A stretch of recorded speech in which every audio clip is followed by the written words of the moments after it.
little bit for the stream to work itself in. Make sure that it's titled correctly here. Stream manager, bandwidth looks good. Okay, well, we're back. We're gonna keep going on this, and we figured out the problems, and yeah, we're gonna roll. We're gonna roll with it. So, as this creature in the air uh, has set off um, a cone of cold as it's come cascading down upon the undead that were behind you. I've removed their tokens here, and it cascades into one of the larger ones. The larger one is still alive. Your flesh fills with the white draconic scales. And as you fill with the white draconic scales and prompted for that, unfortunately, your visibility here is going to end.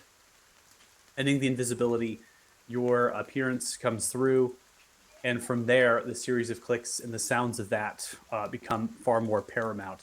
And in terms of height from your specific distance of you, Tardan, it feels as if perhaps this creature is maybe 10 feet in the actual air. It's not really that high up.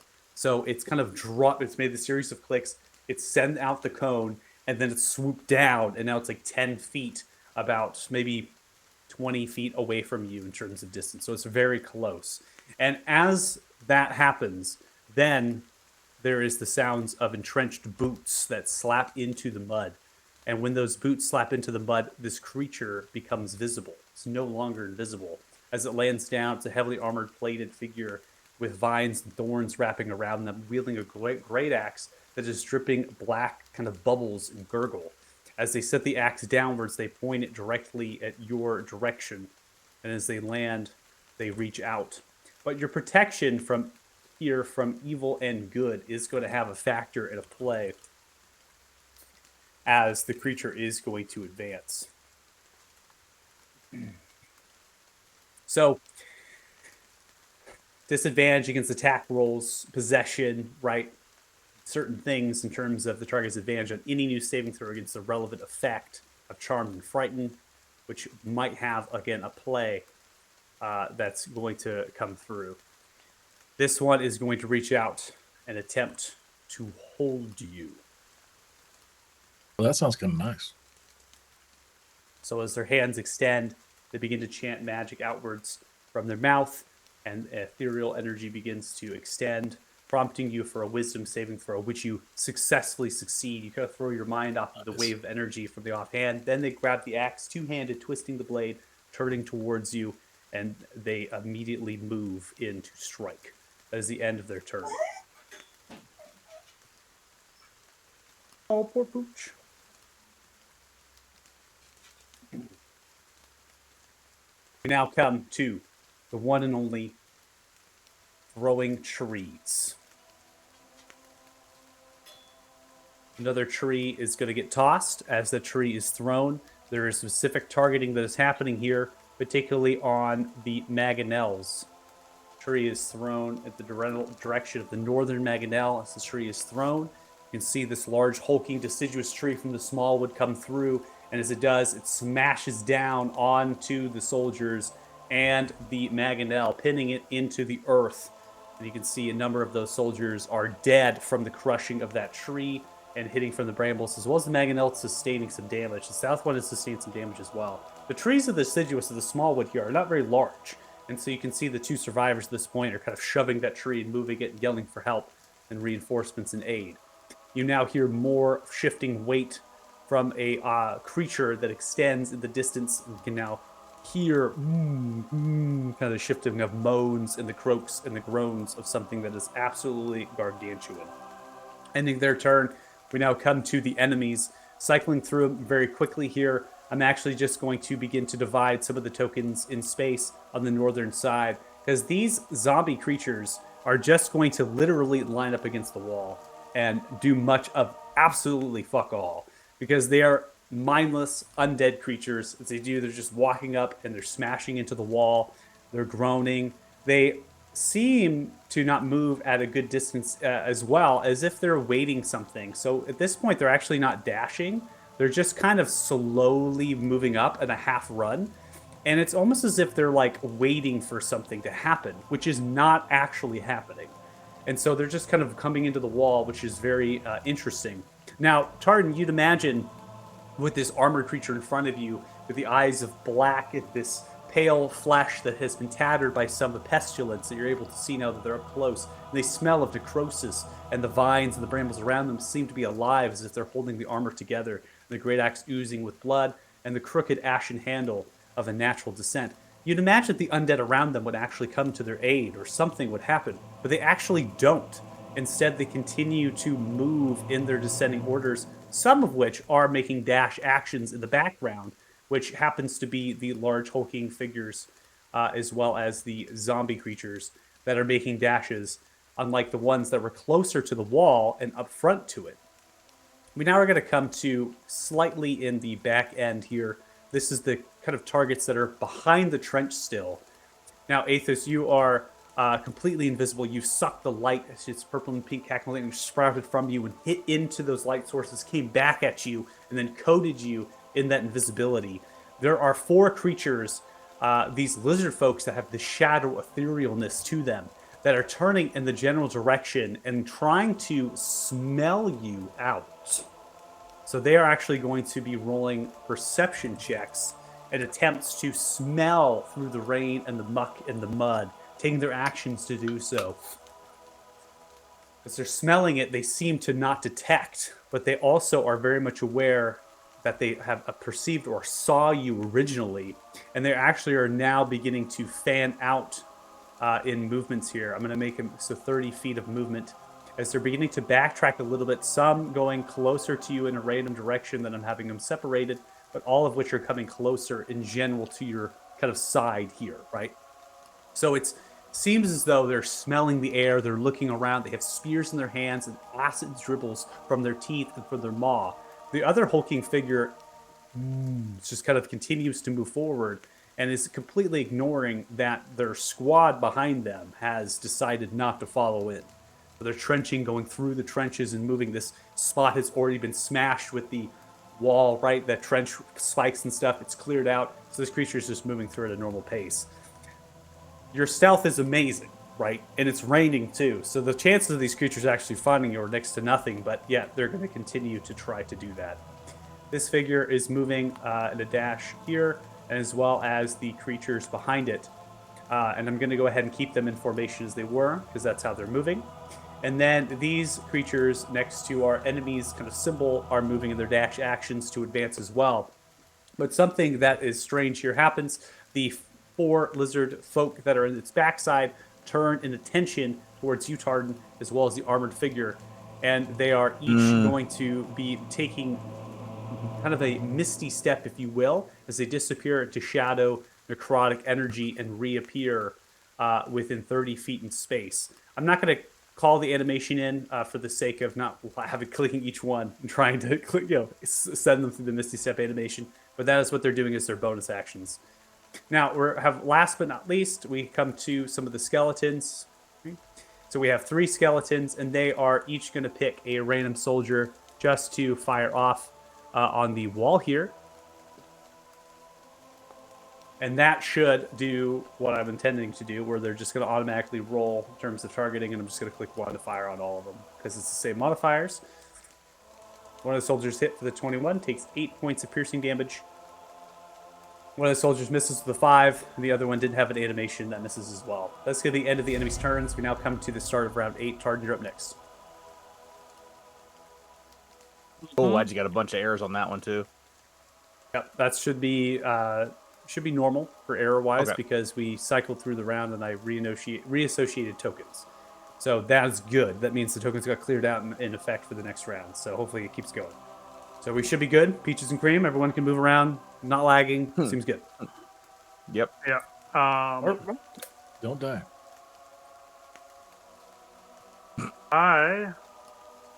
Bitch.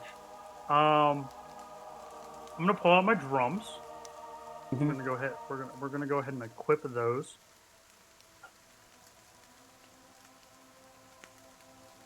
Play the bongos, baby.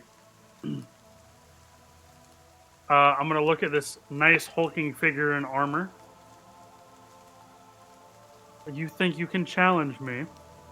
And I'm going to use unsettling words because why not? Okay. The best thing I've got here. Okay. So a D8, right? Yeah, D8. Okay. Oh, I gave inspiration. Thank you for that inspiration. No, Yeah, I'll, he I'll inspired. minus it Yeah. instead of adding it. And then we're gonna throw out my nice new spell here. How many of these can I hit? Just the lizards and her? Okay. That's unfortunate. Okay. So Snack Strike coming through here. I'm going to use the Bardic Inspiration die to send this out. Looks like we're getting all of our rolls coming through. Looks like you didn't roll for anything but the creature in front of you. Not a big deal. You manually roll. Here, because it even gave me the dots on the other ones. Probably got held up by the Bardic Inspiration die because I didn't click it fast enough. It's my bad. Okay, so coming through with a DC 19 Intelligence saving throw. It looks like all of the creatures within space are going to fail their saving throws, including the creature that is in front of you. Now, choose a point. Psychic energy explodes outwards, right, forming in the sphere here. As it does, targets are going to take 8d6 worth of damage, which you rolled to be 31. On a failed save, there could be muddled thoughts for an entire minute. During that time, it rolls a d6, subtracts the number rolled from all its attack rolls and ability checks, as well as Constitution saving throws, maintaining concentration. And the target can make an intelligence save throw at the end of turn to end the effect.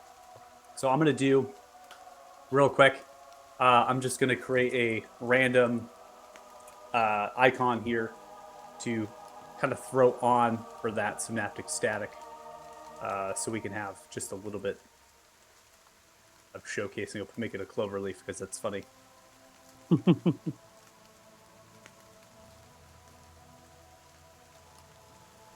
Just to keep track of the ones so I can manually roll that.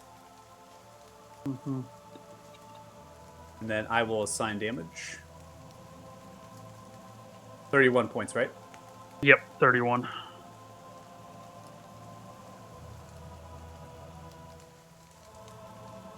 That's big damage. That was a good roll. I'm not terrified right now at all. That's fine. Oh shit, they died! Nice. Well, they died once. Okay. So you can see that the four creatures on the north side of the template took all the brunt of that damage. They exploded. Their heads actually just violently just kind of bashed, blew out their skulls. They're tatterings of flesh, it seemed like. Nothing was really holding them together besides this kind of ethereal necrosis and this energy around the shadows. So as you kind of explode outwards, they kind of phased a little bit and then they kind of got blown. The creature in front of you takes the blow, and you can hear the series of clicking sounds suggesting you actually caught one of the creatures that's invisible in that effect as well. Anything else in your turn? Oh. No. I'm just gonna shake in my boots a little bit, seeing the barely injured above this one, and yeah, I'm just gonna end my turn here. Okay, those are next. All right, well. Just going to continue avoiding our friends here.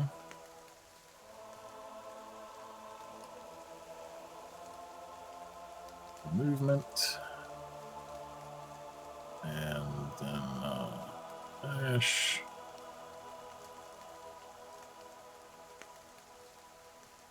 And a bonus action dash.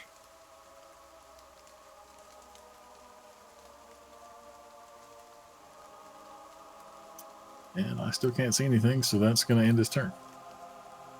Okay, Dahi, you're up next. Alrighty. Let's see here. Still got some fellas up close, so let's bonus action magic stone target top right that's near death. What? So here. character sheet back open. I will toggle off sharpshooter because I know they're at 1 HP. You heard it here first. And then roll. That's- You can do that? You can talk it off sharpshooter. That's a thing. I don't know. Yeah, wow. No, that's Oh, well, yeah. blasphemy in this group. That is bullshit. Takes have 8 no points of respect for you damage, anymore. Is dead outright. Toots lands in the head and kind of falls backwards. Respect is lost, but the target is Okay. dead. Okay, and it ricochets to the guy behind it. Also with that sharpshooter.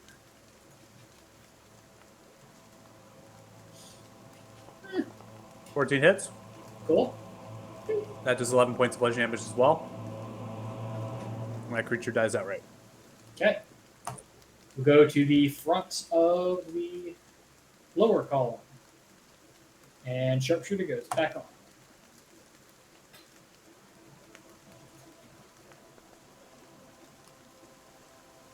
Fourteen hits. 6 points of damage. The creature is still alive, yet to fall. Okay. That ricochets to the one behind him in the middle. Okay. 15 is going to hit. It deals 16 points of damage. That is going to ricochet into that one. The creature dies outright. Okay. And then Hunter, third attack. I attack somebody within 5 feet. So I go back to this guy.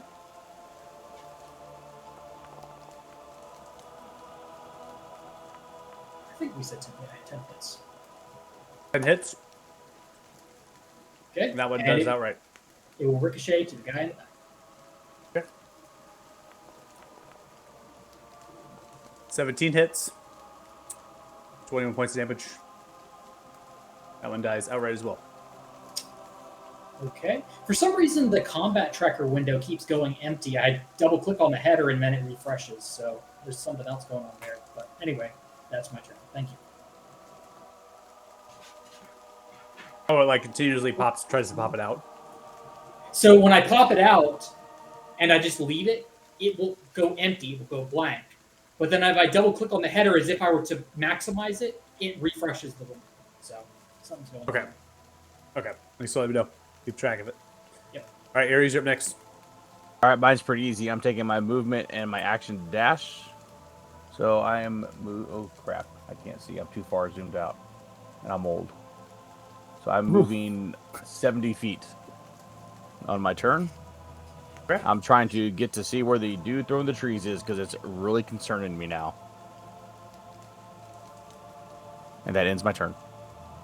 Okay. Commander is going to dismount off the wall and begins to run over to aid soldiers with their dash action here over on the northern Maganel. They're also yelling outwards for reinforcements, calling outwards potentially others on the northern wall or the south wall. They're off this map to begin to press aid or maybe even call for the dwarfs and other parts to come aid. This Maganel only has 2 soldiers and a tree on top of it. It's unable to fire. We now come to the south side Maganel. This Maganel has 4, which is enough to be able to fire. And this is the moment of truth. Going to target one of the bigger ones and 2 in the back on the very south side of the trench. That is going to deal 50 points of bludgeoning damage Nice. and topple all 3 of those figures into the Oh dirt, my god. with hitting them, smashing them into the ground as the catapult fires. See the rock arcing through the air, topples directly through the one in the front, and then kind of cascades right and rolls down to the 2 and towards the back. Ending turn. We now come to allies. So with these soldiers here on the north side, some of which are going to be taking dashes here to get off of the wall and go aid the Maganel. So I'm going to drag 2 of them down in terms of positioning to start aiding those on the Maganel to remove the tree as well as get it functioning again.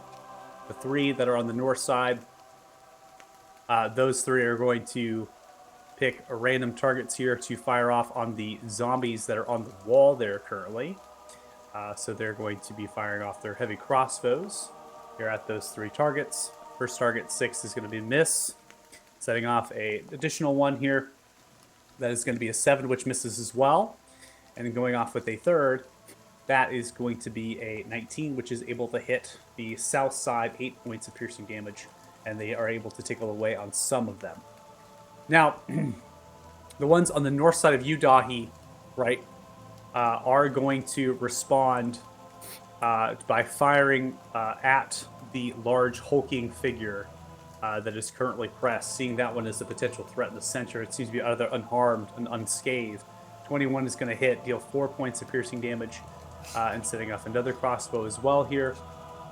That is going to be a 12, which misses the heavily black-plated armor, large hulking figure here, and the shield kind of crests in as the tower shield that this creature's holding. And then 21 is going to hit, so both those bolts are going to go left and right shoulder from that. Now, there's only 2 on the south side, one of which is going to move slightly closer to get a kind of a better angle, and those both are going to fire off at the direction of that hulking figure, as that hulking figure now begins to press closer to the wall as well. Landing a natural 20 from the one there, 20 points of piercing damage is dealt from their bolt, and then we have another bolt fired from the furthest south ally here. If this soldier 8 is going to be missed, it hits into the heavily plated armor. Now, in terms of reinforcements and aid from the allies, you do hear a sound of a horn that is being played in the distance, suggesting that the messenger has actually successfully reached potential allies and aid. Sounds to be a dwarven horn of some kind as it begins to play outwards, maybe in response to let the commander know that dwarven Clan Gilgal deserters will be coming to aid on the front here momentarily. The allies are finished, and when they're finished, unfortunately, we come to the creature that makes a series of click sounds. It is going to fly overhead, moving in a fast pace directly for the southern Maganel in a dash action with its flight.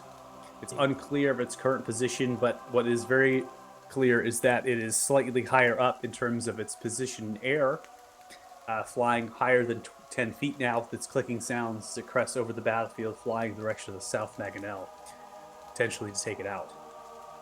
We now come to the armored figure with the synaptic static effect currently on them.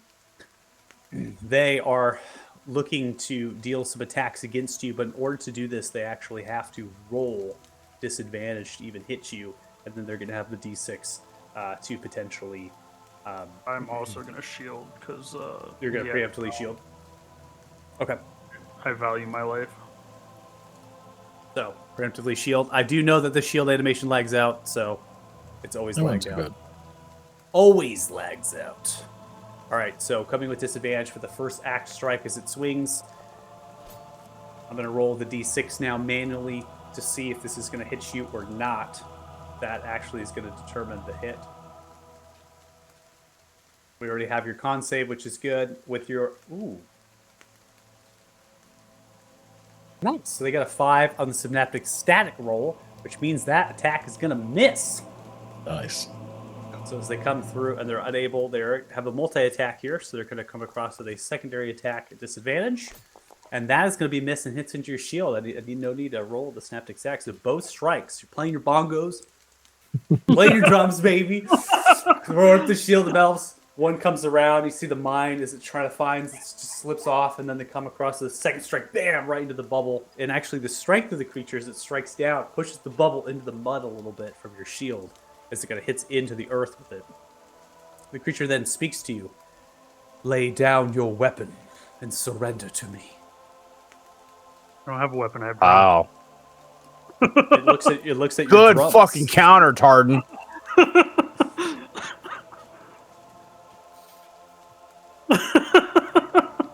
Another tree is being thrown.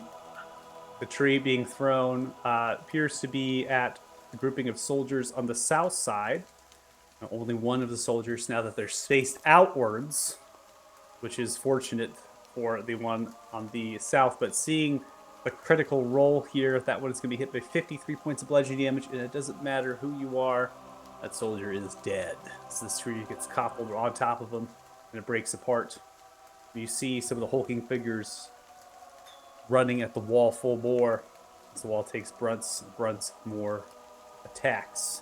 You now hear a shifting of movement from a large hulking figure and Athos, it comes into view right almost on top of you. The creature appears to be hundreds of feet into the air, into the darkness. You can't see it, but it is a massive fucking tree, and it's moving. This is chopping down into the woods, pushing across some of the deciduous things. It's ripping trees up from the earth and just lobbing them. And it's actually now running out of ammunition because of how many trees it's thrown in its linear path, which is probably why it's pressing forward to get more trees. It ends its turn at that current spot. All right, we now come to the enemies, making this short and sweet as best as I possibly can. I'm going to move some of the undead here forward in their 20 feet of movement, and I'm going to now break formation with the large hulking figures. One begins to run in full dash up to you, Dahi, full bore. This one is going to be making a dash where the tree landed, and those that are behind him are going to be dashing in unison as well to try to catch up with their undead counterparts that have made way. So these are all big movements here, no actions being taken, so I'm just cycling through tokens, advancing them in current spots and things for their dashes at the center of the board. Now, the skeletons are going to get attacks with their bows. There's 3 still alive, and I'm going to go ahead and cycle this through real quick. You target and then fire. 10 misses, the northernmost soldier. Coming through with the next on the order here. That's a 6, which misses again. The cranial of this, the slight cranial of this wall, giving some cover, perhaps in the legs. The short bows, or the bows of these creatures, are just incapable of coming through some of the chainmail that's clinking into them as these soldiers are turning away. We have the lizard folk creatures on the south side, which is the only ones in play. The 4 that were searching for you, they are going to roll another series of perceptions to try to listen and smell and see and figure this out. Your passive stealth is too high, none of which have natural 20s. You're also at a distance that's too far away. As they do so, they actually begin to talk in a language. Let me see your languages here.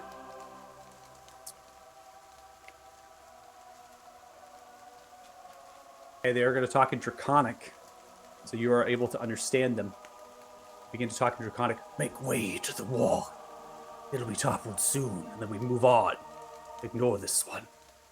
And as they're talking back and forth, their voices are moving a little bit between themselves. And now they're going to be making just their movements. They use their actions for perceptions here. They're going to be making way, moving independently of themselves to get over the trench.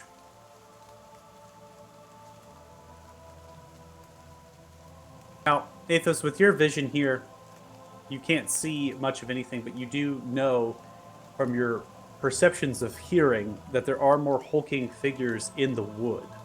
But it's unclear where they are or if they're moving forward. Doesn't seem like they are, given the mindless shifting that they're doing, but perhaps some slight patrols of the fog from remnants of uncontrolled undead.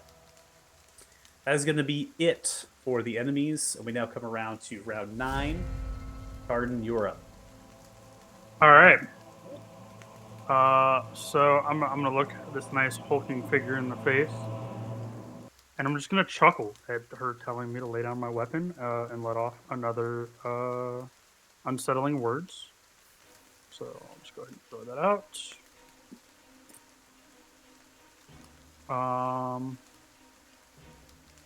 Now I need to actually decide what I really want to do here. Thanks for that inspiration, bro. Just keep inspiring. You're Yeah, inspiring me. I love it. we should probably make an unsettling words macro, but we'll I deal think with there's that a way I can do it now with nested effects, but we'll see. later. Okay. I don't want to do that. I'm going to use hideous laughter. It is laughter. Hey, they talk. I know they can laugh.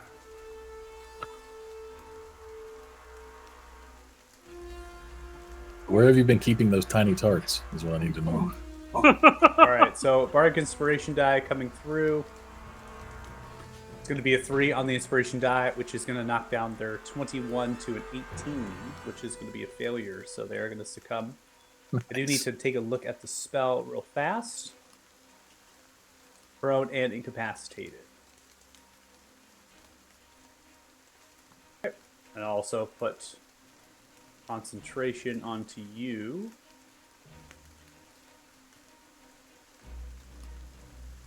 All right. And then I'm actually going to 5-foot step this way out of the reach of the mindless zombies. And yeah, I'm going to end my turn here. Just kind of looking down at this hulking figure that thought they could challenge me. All right, Ethos, you're up. It doesn't seem Okay. like this thing notices you. Well, that's a blessing in disguise. I would, however, like everyone else to notice it. So I'm going to move up closer to it and attempt to find something probably in the foot, leg, bottom of the trunk area. Leaf, patch of moss, something small-ish that is attached to this thing. And he's going to cast light.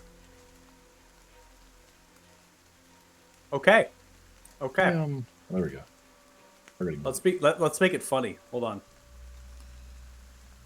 There it is. No, it went back to the old art.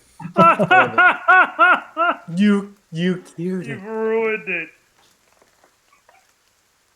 Isn't it magnificent? I love that. That's so funny. It's just like you gotta. It's almost like restored it to how it originally like. That was great. That's awesome. That is so funny. No good tree for you. All right, obviously fails. Light coming on. Yep. And yeah, then he's gonna bonus action disengage just in case that thing figured out that he was there. And then take the rest of his movement to get back this way. Hopefully having provided a target. At 30 feet. In the brackets is the total movement, right? Yeah. Right. Okay, there we Yep. go. Yeah, that's gonna end his turn. Alrighty. I die. I see these big things rolling up on me. It's a bit of a problem.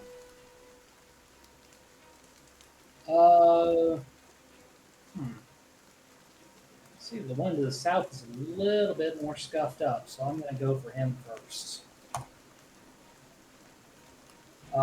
Bonus action. I'm just going to make 2 stones this time because it doesn't look like he's close enough to make an attack against Okay. anything. So just keep it nice and neat. Okay. 2 attacks. Ah, 10. Not gonna hit. You see has patchwork of this black armor, some plated on. Just kind of hits in. Kind of bounces off. 17 though. Kind of aim for the neck region of the creature as you whip the sling back. 17 points of bludgeoning damage as it takes it in the neck. Kind of staggers a little bit. As it topples from left to right. okay. Let's see. 5, 10, 15, 20, 25, 30. Actually, I'll just position myself in the middle-ish. So, and then that will end my turn. Okay. All right. There's your next. All right, so I can see this thing now, so I can actually It's start a lid. doing something. Yeah. I mean, it's Thank just right. God. I've been waiting for this. So I am going to go ahead and target it. Maybe. Okay. Why is it? B is not working. Let's see if you're targeting it or not. I can't. You're I can't targeting see it. any- You're I can't see targeting it. anything. Okay, I can't see anything on it. Just so you know. Try again. Try again. You're Nope. targeting. I see it targeting. I believe you. Yeah. I just can't It's see there. anything on it. Yeah, I think it's too Alright. large. Yeah. It's Yeah. too large. Yeah, It's, maybe. it's the crosshair is really tiny in comparison. It took me a minute to see that I was targeting. Oh, maybe that's what it is. I don't know. I'm not zoomed in a It's lot like either. they're all way in the corner. It's just like a tiny little carrot in the corners, and the corners are Yeah. like way outside the tree. Oh, I do see it now. It's like little yellow. Yeah, I see it. Yeah. I see it. Okay, Yeah, all right. You're there. So I'm going to, as I'm shooting this, take out a +2 arrow here, and I'm going to go ahead and target it, or shoot at it.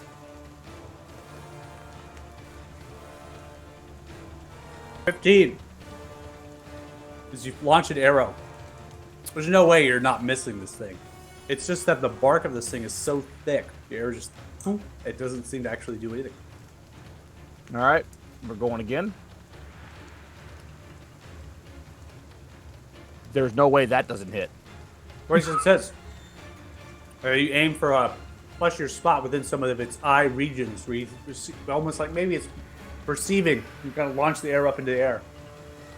As it does, it flies. It takes 27 points of damage, but this creature is resistant to piercing damage. And as such, doesn't take nearly as much.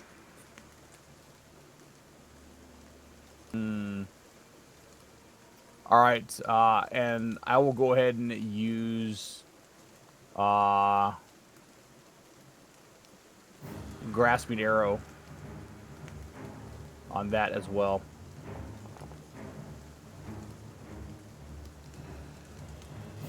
Okay, so you're gonna, Poison. you're gonna That throw is a grasping huge. arrow. Yep. Glad I moved. I gotta take a look at your grasping arrow real quick.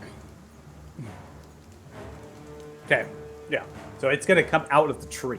The tree is alive, so it's basically gonna wrap itself up in vines and tendrils, Damn right. starting from the arrow. It's just gonna grow out of it and begin to entrench around it. The creature doesn't get to roll a save until it's basically on its turn. It can do so. So this is just an immediate thing. However, the creature is immune to poison damage, so it's not going to take any of the poison damage, unfortunately. So basically what Michael has said is you guys have to be the ones to defeat this because none of my shit works on it. No, I'm not saying that your This guy. shit works. It's just a giant evil tree, so yeah, like I get it. poison damage maybe it wouldn't be a thing, but you have it in the. It's not grapple or restraint per se, but you have it wrapped up with these thorns and stuff, and so if it moves, it's going to be dealt damage. And in addition to that, it's running out of ammunition. There's only one tree next to it that it can throw right now, so that's just one of the benefits of what you've done. So catch up that. Oh, it's slashing Alright, damage after that. Okay. Correct. Yeah, and it's that will low. do damage. Yeah. All right, I'm not going to action surge yet, so I'm going to go ahead and end my turn there. All right, we come to the commander. The commander is charging forward, and in unison with the allies, is going to be able to clear this tree off. After they clear the tree off, the individuals that are coming to aid are going to come running up to support, as well as the commander. And the commander begins to turn the Mangonel, as we now cycle to the Mangonel's turn. And the Mangonel is ready to fire, being aided by the commander and the rest of the soldiers. Seeing the tree lit, you hear the yell of the commander, "Launch at that damn tree!" And they begin to fire at the tree. I hope they aim well. First off, rolled off. I mean, how do you miss that thing? You just launch the Mangonel here, and it's going to be 29 total points of bludgeoning damage. And as the tree comes through, it's going to take the full 29 flat of the bludgeoning. As it fails its saving throw, it topples once and twice backwards from the bludgeoning damage that is hit. We now come across to the next turn, which is the other Mangonel, still fully functioning and ready to rock with full soldiers on either side. They as well hear the orders of the commander yelling outwards to fire at the tree. They can launch another large mount of boulder, and this is going to deal a total of 59 points of bludgeoning damage as it crashes into the tree. And at this point, you hear the tree just takes the blow, and splinters of itself kind of get hit, get shot offward, and then it's almost cracked and splintered. So you underneath Athos, right? You're like looking at pieces like falling down. You're like dodging them, and like there's just chunks that have just ripped off of the thing. And you also hear it kind of moaning a little bit. Almost as if it's like whimpering or something like that. It's very kind of sad almost. In a way. Such a majestic beast. Getting sort of put asphalt. down. All right. So large cheer happens in the wall here. Cheer from the soldiers, given that the tree has just been struck by the Mangonel. That was probably the more cheeriest cheer I've ever heard from a soldiers that get absolutely crushed by trees. And we're going to have a little bit of a rinse and repeat in terms of just targeting specific soldiers here to fire on. Creatures to fire on. So 3 of the zombies are going to hit at the wall from the north side. 11 is going to strike through, deals 9 points of damage. Next one is going to hit as well. That deals 2 points of damage. And the third is going to deal 21, which is going to do 2 points of damage.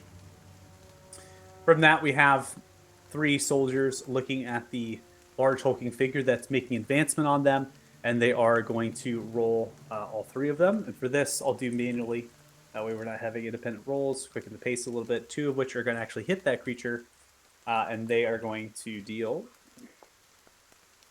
looks to be only 5 points of damage. Wow, that was sad. You suck, soldiers. We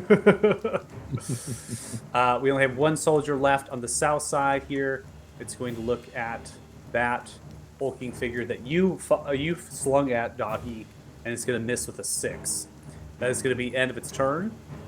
And as we end the ally's turn, you can now hear the sound of the horn again, and as it's coming closer, and maybe in the next round or so, there is going to be actual dwarven soldiers coming to aid on the back lines here to come in defense. All right. Dahi, you hear a series of clicking sounds as it crests and flies over the wall, headed directly for the South Mangonel. You can see now that it actually has gone into visible light from the torches of the Mangonel, as well as the walling from some of the torches that are lit up there. The creature actually is going to become visible as it flies through. It seems to have maybe something to do with light sources and light being out there. The battlefield, there was enough light as it kind of flew over. It flew over high up the trench, right? Came downwards and then crested through the darkness, and now is here in the bright, dim, bright light. So it's kind of being illuminated by that torchlight, and you can see it's a shadowy, wispy bat.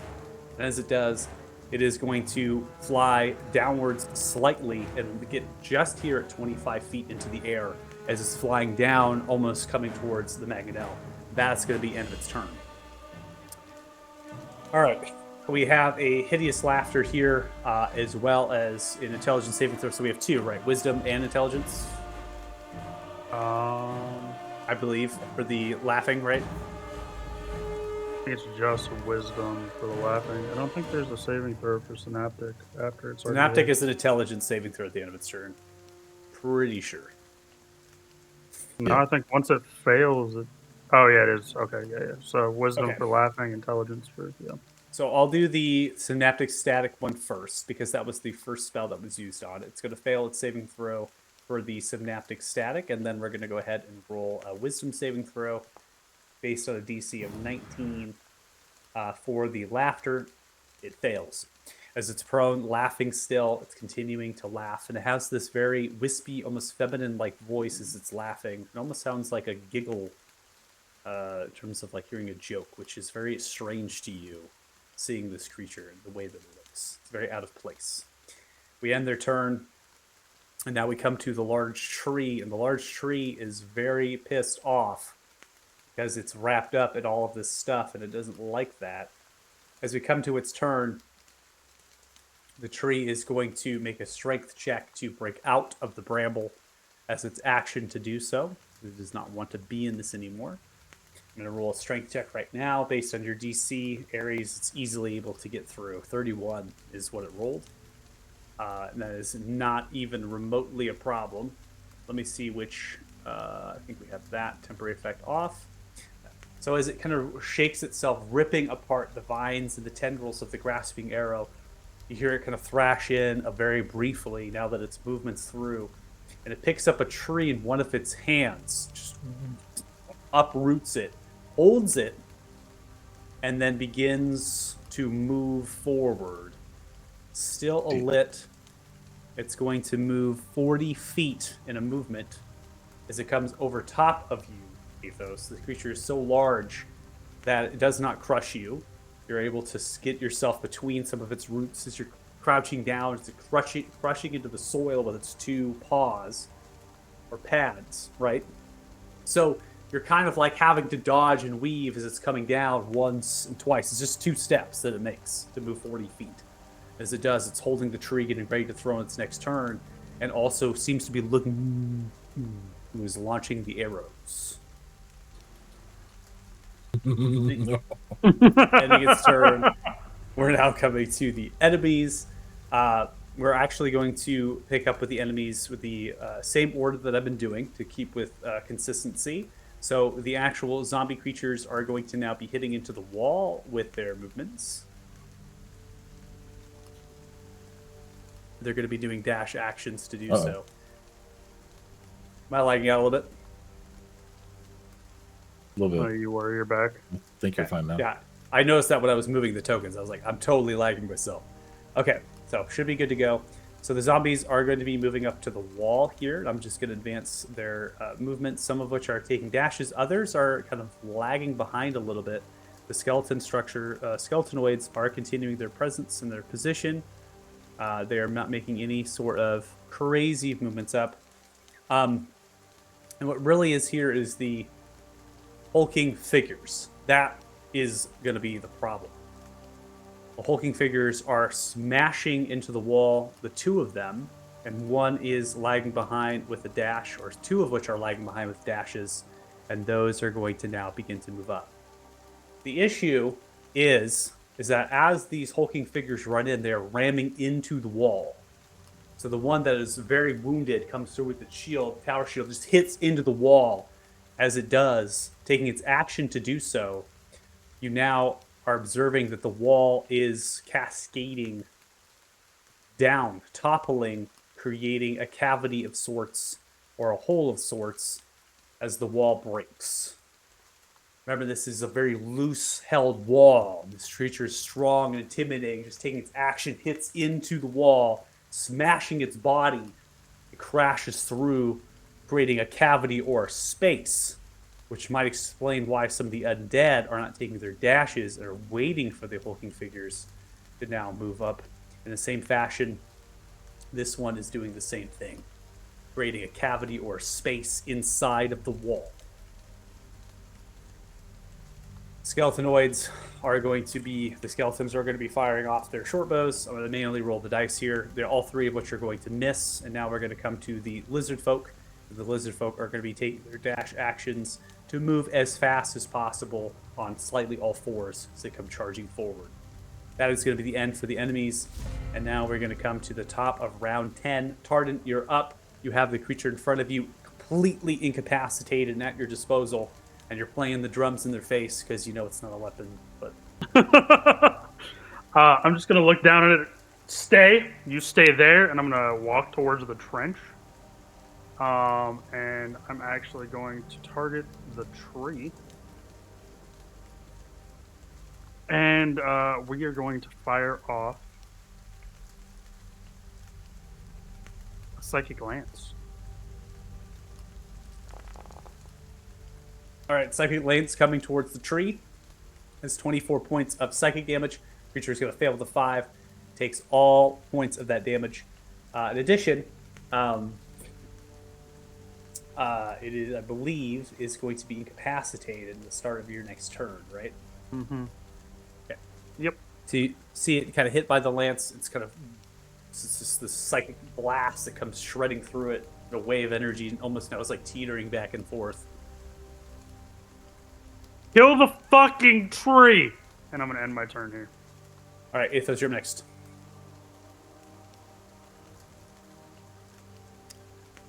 Well, suppose we'll do that. This thing to fall on me. He will stab the tree from underneath it.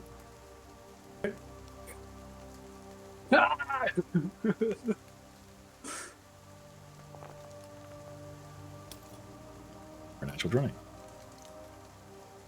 Nice. Are you That- sneak attacking said tree? Yes. Couldn't All get right, much so you- sneakier, I don't think. Yeah, you're gonna it's gonna half the piercing damage, unfortunately, because of the rapier, and then 13 points of sneak attack damage is dealt here.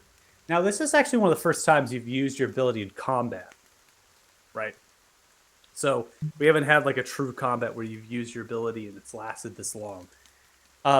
Based on what is happening, courtesy of your description, I only put in what you knew in terms of your character.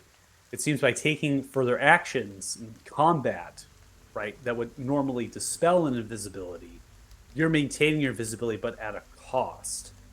The number of light sources I've calculated for your visibility to be cast and how powerful they are, so those minutes are now being shredded down rapidly. So just be aware that you might become exhausted and your visibility will end within some time, and I will warn you of that before that happens. So just know that you're feeling that fatigue, you're feeling that kind of almost as if you're coming into space a little bit, but then you're going back out. Sure. And the sneak attack was critical too, right? Because that was a natural 20. Yeah, let me see if I'll put 24. There you go. Yeah, all right. And yeah, bonus action, disengage, even though you can't see me. And then we're going to just go away from this thing. Try not to go in the direction that he's moving. That will end his turn. So as you come through, kind of work yourself up, you stab through some of the space as you puncture it out. You see a large amount of water just pool out, this black water just kind of pool out of the creature, almost like you plunge some sort of vesicle of itself or something. Pretty cool blow. Dahi, you're up next. All right. Wall is what, 10 feet down ish? Mm-hmm. Yeah. Yep. So I'm going to. Guessing this guy has reach. If I get up to the wall here, can I look straight down and see the people below the wall? Yeah. Great. So I'm going to target this skeleton below, or zombie, excuse me, below me first. Mhm. Combat tracker out of the way. With sharpshooter, magic stone. I'll make bonus action, make 3 magic stones this turn. All right, so 7 is not going to hit. So you send off your first strike, and unfortunately, it's not going to land. Okay. I will target the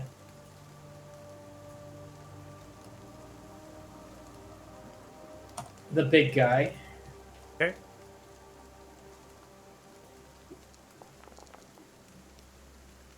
Oh man. 7 as Killing well. me here. Another roll here. Unfortunately, not going to land. So as you're shaken back by the wall being crushed on either side, it's probably wobbling a little bit, right? And you're having Yeah. to balance yourself down, and you're just kind of slinging. You're trying to do the best you can to get those shots, but it doesn't seem to be landing on the mark. All right. And since I didn't actually hit anything, don't get my hunter's attack. So that is my turn. Unfortunate. Ares, you're up next. So, would I have? I assume so, but where I'm at, would I have been able to hear the wall fall behind me? Yeah. No, yeah. I mean, it's raining down, medium-sized rain. This is coming downwards. But you heard the wall. You heard them attack. And a large crash erupted from the stone cascading down. You hear the mangonels firing. You hear the tree, right? It's flat. There's nothing blocking sound. It's not really that far for sound to travel. Okay. Well, I'm worried about these big guys back here at that point, then making holes in the wall. So I'm going to go ahead and target one of them back there, and go ahead and shoot at the one that's on the north one that's already been knocked down. Okay. So if you, 15. If you want to crit fish, you can. If that target's still surprised by you from your stealth check that you rolled before, because you're in concealment. You want to So roll just it again. one. 15. Yeah, 15 is going to be Just a roll miss, another too, so D20. just give me another D20 roll here, and we'll see if we can hit. Yeah. Yeah, unfortunate there with the modifiers, but with the 10, you are going to hit this creature. Deals 27 points of piercing and psychic damage. And he's still standing. Jedson's back, still standing. All right, I will attack him again. This could be a 22, which is going to hit as well. And that deals 24 total points of piercing and psychic damage. Another arrow to the back. Continues to stand. All right, and he's. I'm really worried about the holes in the wall with what I saw today at the training, so I'm going to go ahead and use my action surge here. Okay. And I will, if the guy is still standing, I will target the same one. And I'm getting, I don't want to say angry, but you can see that there's more and more power being put into the shots that Ares is taking here. Nice. Not 20! Comes through! The 20! More anger. That's what we need as the arrow lands in the back of the head, splinters straight through the back of the head. You see it falter, crashing into the wall to the left-hand side, then sliding downwards, unmoving. And then for my last attack here, I will attack the southern hole, the guy in the hole of the wall here. And on this one, if it hits, you're going to see something, maybe a little more damage you haven't seen from Ares in the past. Michael, I think you understand what I'm saying by that. It's nice. That's 20! So what you're also going to see with this one, how do I do this here? You're going to see just a little more damage being done to the monster based off Ares' anger right now going on in the entire thing. And you're kind of curious maybe how the arrow pierced that much deeper that you've never seen before. Okay, so as you fire an arrow at that one, landing through the side of its head, splintering through the ear, and then out as it explodes, you see the creature fall from the blast to the right-hand side, sliding down in a similar fashion to the other one, unmoving and dead. And then, just in case anybody noticed, I'm going to, now that I have a good visual of the battlefield, just reposition a little bit away from where I was shooting, and I will end my turn. All right, we come to the commander. The commander looks in the direction of the South Mangonel, sees the bat, shadowy creature. What in the Shadowfell is that? Begins to grab themselves, making way in a dash action to yell at the soldiers to clear out. Move! Get out of the way! Seeing what happened from perhaps that creature before might happen to the soldiers as well in Mangonel to abandon ship is what the commander is basically yelling. Take cover, get out of the way, that sort of thing. We're going to go ahead and end the commander's turn. We come to the north side Mangonel. That Mangonel is operational with 4 soldiers on it, and they are going to rinse and repeat and fire off in the direction of the tree. As they sling a catapult shot here, launch it, creature is going to succeed. And it's a horrible roll. They only take 6 points of bludgeoning damage from that Mangonel shot. That was pretty much all once. They're beginning to load. Maybe without the commander they can't. Or maybe all the good natural 20s are just gifted to you, Ares. I don't know. We now come to the next Mangonel. The soldiers that are currently stationed here, they are going to separate away from it, getting cover, some of them. One of which is wrapping around the wagon. Another one is actually going to come here on the left side, and then these two are going to be making way in the direction of the wall, just getting out and separating themselves a little bit further away from the Mangonel just to clear out for whatever this creature has in store. Because the commander, remember, the commander had observed on the battlefield what something did, that large cone of coal that emanated from the darkness of space. And so, assuming that this is the very creature, does not want the allies here to succumb to that. Now we come to our allies. There is the war horn that is beginning to be played here. I love that. That's so cool sounding. And then the dwarfs are beginning to arrive on the north and south sides. There's a total of 12 of them, 6 and 6. The dwarfs here, Clan Gilgal's deserters, so holding the symbol of the 3 coin pieces of the axe head. They are running in with their battle axes and shields. They're going to be making dash actions to begin to head. Seeing the commander and the wall cascaded down, they are making way in the direction of the wall to aid in fighting the bat-like creature or anything that comes through that gap in wall. They're also staying to the wall slightly, noticing the tree in the distance that's bright, not wanting to have any sort of death, and also the trees right that have scattered this battlefield being thrown. Right, they're catching wind of that, and they're moving together all as one, shifting with their armor. Some of them have hefty armor. Their shields, they're very sturdy and ready to go. Okay, so now we're going to come to some of the soldiers, and we're going to rinse and repeat. I have 7 total that are going to be firing off their crossbows. And I'm going to manually roll those, and then I'll divvy out damage. All right, the crossbow on the south side is going to miss the hulking figure. 3 of the crossbows on the middle one, only 1 of which is going to hit, and then 2 of the zombies are going to be hit. So that's a total of 3 crossbows being fired here.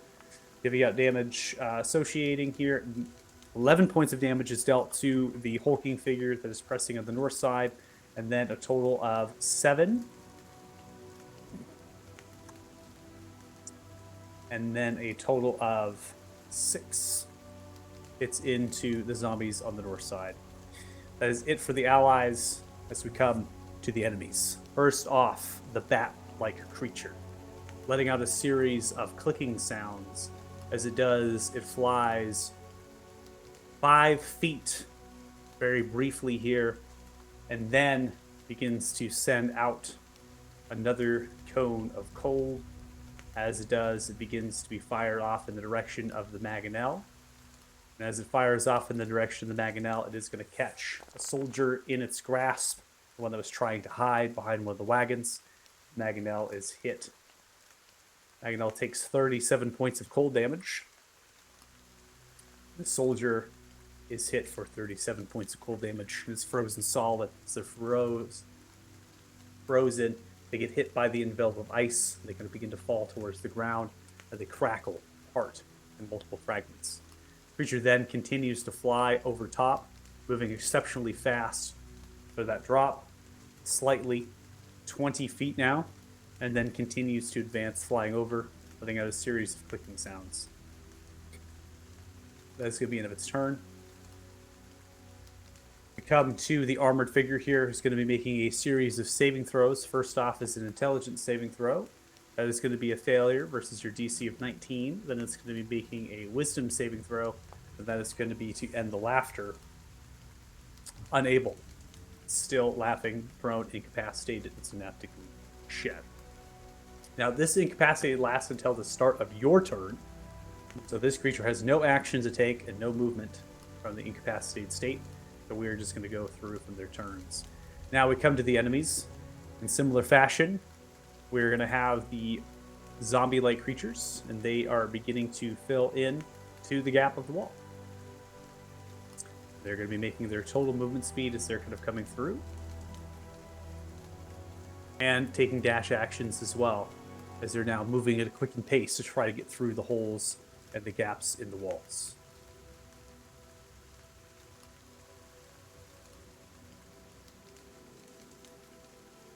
Good to get to there. Now it's going to press there.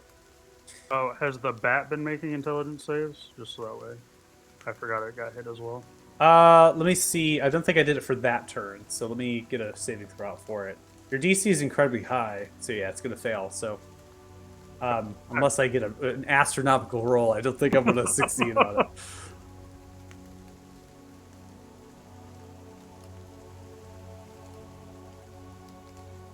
Making sure I'm playing by the rules. Oh, I appreciate that, boy. All right, so you can see that there are large amounts of zombie creatures that are pressing forward, aimed at the central gap that has exploded by one of the hulking figures. They're beginning to pour through, and the 4 on the north side are continuing to wail, doing what they can. We'll come through the skeletons here to launch off their short bows because we have 3 still here. They're going to miss the soldiers. They're going to continue to fire upon the ones on the walls. And then we have this hulking figure, which is going to go 40 feet, and then to a dash, which is going to get right there. And it's not going to come over top. It's going to like slowly begin a run and then come to a run and then slow down a little bit, as if it's trying to shoot that gap as well. And the other figure is doing the same thing, which is going to get to here and then 5 more feet because now it can fit into the gap, pushing its body through.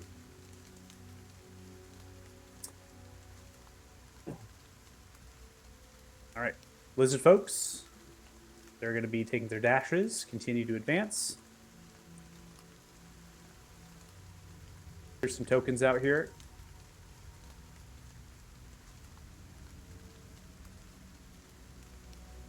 Swipe some tokens from the board, save on some space.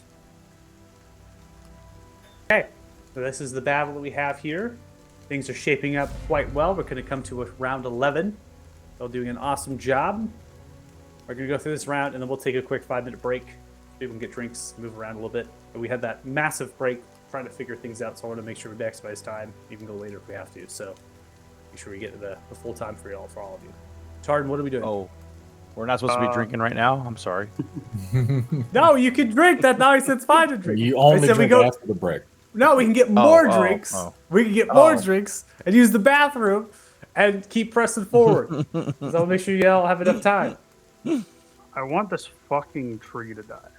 So, oh, I think I'm actually close enough to do that. Already jumped at him. Nope. Tardan's gonna pull out the small gem out of his pocket, and he's actually gonna cast Chromatic Orb with Tides of Chaos for advantage on this guy. So spells. If only we had a fire druid instead of a bard.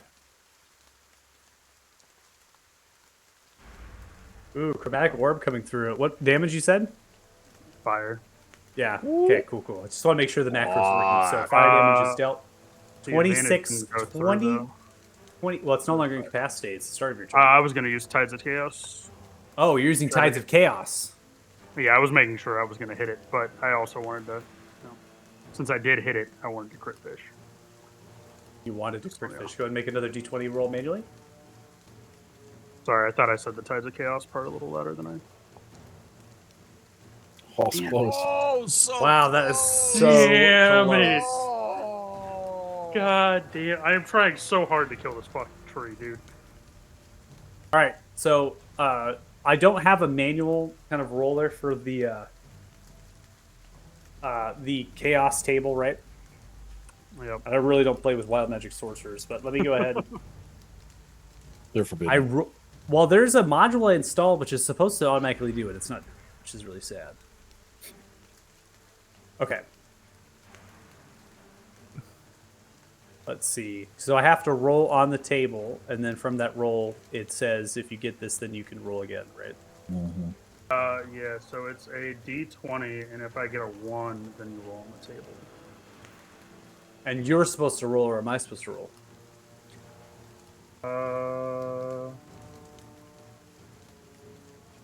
Immediately You're after- supposed to after you roll. cast- Yeah, I roll. Okay. Go ahead and roll.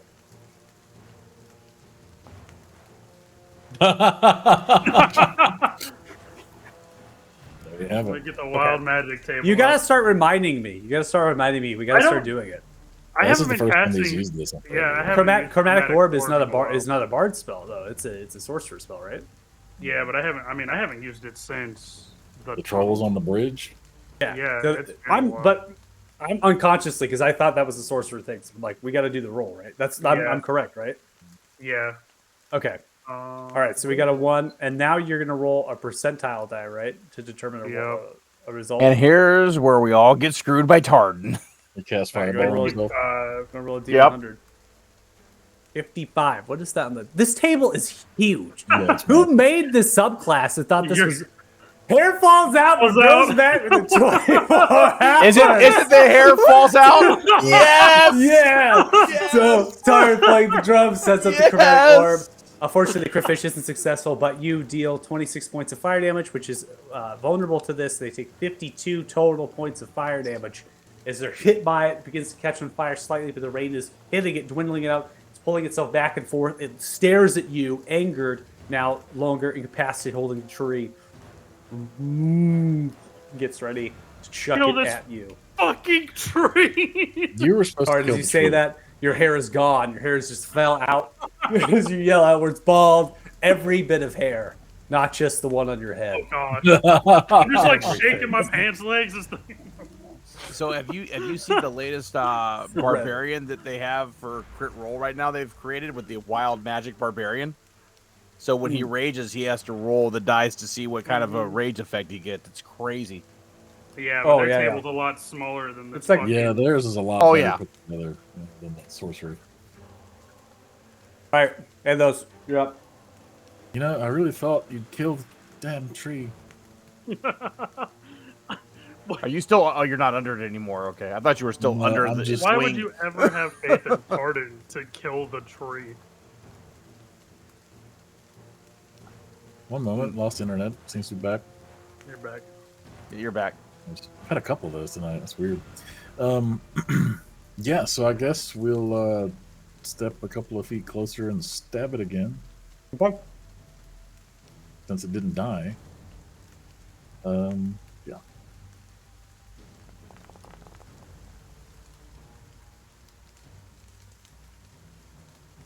$22. It's going to hit. 7 points of piercing damage, which is half because piercing is resistant, so it goes down to 3. Coming for sneak attack. It's going to be 19 points of sneak damage, so finding a small groove, a pocket in it. You're getting into the vessel structures of here, the xylem, the phloem, right? The tree names. We've all been there, biology, come on. You stab into the tree, you're puncturing, it's plunging outwards. Gorgambium there. No, so as you're stabbing into the tree, you can see it's now waning from side to side. It feels what you're doing, and you are feeling it as well. On the next round, if you go through your turn next round, and you do not end your invisibility before the start of your turn, okay?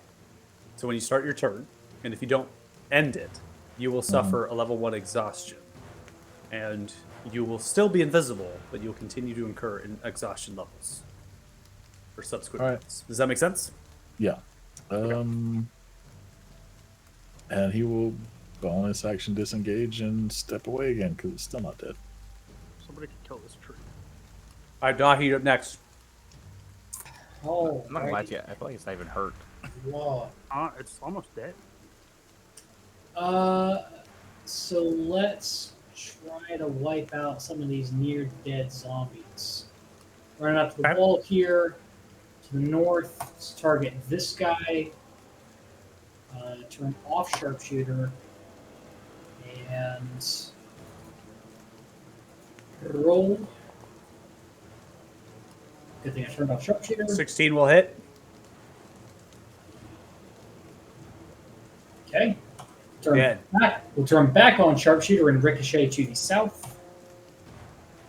Okay. Ugh.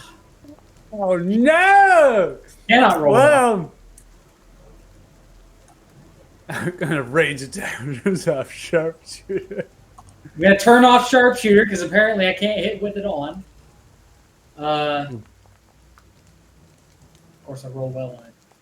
Yeah, Yeah. 20 hits, 7 points of bludgeoning damage, dead. Turn it back on and ricochet to 10 feet to the south. Yeah. Okay, so second ricochet coming through. Okay, there we go. 21 hits. That is 18 points of bludgeoning damage. And that is one of the skeletons that advanced in with the horde. So now the skeletons you can see are moving forward a little bit too. Particularly was trying to get in. Okay. Okay. Let's see. I turn off sharpshooter again. Target the last near-death zombie. So this is your horde breaker, right? Because this is your third Yes, attack. because I attack people within 5 feet, so I get 13 next hits. 9 points of bludgeoning damage, and then that one ricochets as well. I turn ricochet back on and go for the big guy. Okay. It's my soul. Your soul's Hey, being crushed, it hurts my Dustin. soul rolling badly. 22, 16 points. This one takes, as it does, now begins to turn its attention to you, Dahi. Ah, fuck. Alrighty, well, he is going to shuffle back a ways, and that will be his turn.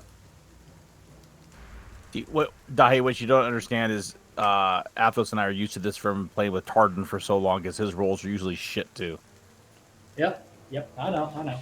I've been rolling really fucking well tonight. And Well, the thing is glad. with this weapon is if you miss the first shot, you also lose the ricochet. So there's really Yeah, incentive. yeah. You got to hit that first shot. Yeah. Oh yeah, it's a sling, so that's but it's nice when it hits, especially with mass enemies like this stacked up. It does pretty well.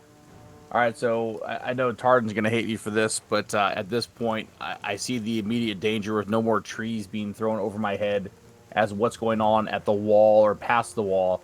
Am I able to see what this bat creature is doing on the other side of the wall? Correct. It is 20 feet in the air. The wall is 10 feet. You have an angle. All right, I'm going to go ahead and attack that because I feel like that is probably what's causing the most damage at this point. So I'm going to first attack on that one. Okay, so you're launching arrow at the bat. 23 is going to hit, strikes into some of the wing. You can notice it's phasing in and out briefly and then comes back. The issue here is the damage type of your weapon. The creature here, Motherfucker. as it's phasing in and out, the piercing damage, being magical piercing damage, as well as the psychic, are going to be successful in coming through and dealing a whole lot of damage. So as you see it phasing out, what would normally done with a common bow, even with the psychic 2 attached to it, it wouldn't actually have any sort of effect on the creature because it's like phasing and warple. The magic kind of catches and sucks some of that energy through as it flies through it, and so now there's like a little bit like missing from the creature. All right, and I'm going to seeing that, I'm going to go ahead and attack it again. Okay, coming through the secondary attack. That's going to be a 20, which is going to hit as well. And that deals 25 points Nice. of piercing and psychic damage. So another volley here sent and dealing successive damage to the creature. And then once again, just kind of in a random direction. I mean, I can see the whole battlefield, so it makes it easy. Just going to move in the fog so that they don't see or can't target where I was shooting from. And then in my turn. Okay. We come to the commander. The commander sees the pressing of the creatures, and the commander now is going to move 30 feet, stand tall, hold an action. Line! Hold the line! Come on now, come in! Begins to press them to hold the line, to group together, points towards the dwarfs to aim for the southern gap to hold it, looks towards the northern dwarfs, begins to tell them to form the line. The rest begins to instruct, potentially get back onto the Mangonel once the creature flies off to get another shot. Northern Mangonel, still operational, still functioning. The wall is good to go on that side. Going to be firing off in the direction of the tree. Launching another volley. Oh, thank God. Mangonel begins to fly off. He sees the creature is going to fail its saving throw, but unfortunately it takes 25 points of bludgeoning damage from this strike. Again, rolling poorly on the Mangonel throws. So it takes the moving staggering from left to right. It is still alive. Unfortunately, the South Mangonel, seeing that the creature above is still there, and not having enough individuals to come running to its attention, is unable to be fired on this round. The Mangonel will be unoperational. Coming to the allies, we're going to start with the soldiers. Some of the soldiers here grabbing their battle axes and shields. They are going to come to the aid. One of the soldiers here is going to be taking stash action to form the southern line. So there's two lines here, one on the north and one on the south. On your side, particularly of the Alliance kind of area, right, where the Mangonels are, the back end directly with Fort Farron, the grounds of Fort Farron. That is where this is forming. So we'll have the dwarfs running too. The dwarfs are slow because they only go 50 feet on their dashes. So 20 here, and then 5. This is going to be a dash to get there. Dash to get there, and then I'm going to have them cycle through with their dashes to fill space. And one of them actually is going to be able to get a hit onto, with their battle axe, that zombie in front of them. And that is going to be a 15 to hit. They're able to crash through with their battle axe, dealing 10 points of slashing damage as these dwarfs begin to fill the line here on the south side. The dwarfs on the north side still not able. And we have, looks like, still 7 crossbows here we're going to fire. And the crossbows, the soldiers themselves are now going to turn their attention onto the hulking figures, or they're going to be coming downwards a little bit with their movements to get better positions and firing on that hulking figure. Okay? So we're going to have 6 and 1. I'm going to roll them all at once. 6 of those are going towards the hulking figure directly on the north side, and the 1 is going to be going towards one of the zombies on the south side. All 6 of the crossbows hit into the heavily armor plate armor, and they do not penetrate through. One of the zombies is hit on the south side by the lone survivor of that soldier, and that deals a total of 7 points of damage to the leading zombie that has been hit by the battle axe. That is going to be it for the allies. They have nothing else they can offer here. The dwarfs are still coming to aid. And we come to the creature. The creature, seeing that the Mangonel is cased slightly in ice, and the soldiers have scattered, now hit by 2 arrows, turns around and makes a series of clicking sounds as if it's echolocating, particularly at the individual that fired arrows at it. So it sends out the clicking sounds. It immediately locates you in concealment and goes for a quickened dash action. As it flies into space, it then leaves the presence of light and becomes invisible.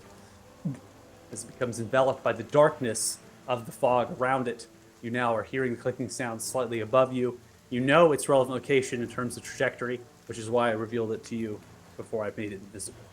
You are smart enough to calculate that it was in a beeline head for you, Ares. No action is taken for the creature as it attempted to cascade down. I'm now going to roll its intelligence saving throw for the synaptic static. That's going to be a failure. And now we're going to roll 2 saving throws here. Synaptic static first. That is going to be a failure. And then a wisdom saving throw for the incapacitation. That is going to be a 20. Armored figure is no longer incapacitated, but they are still prone.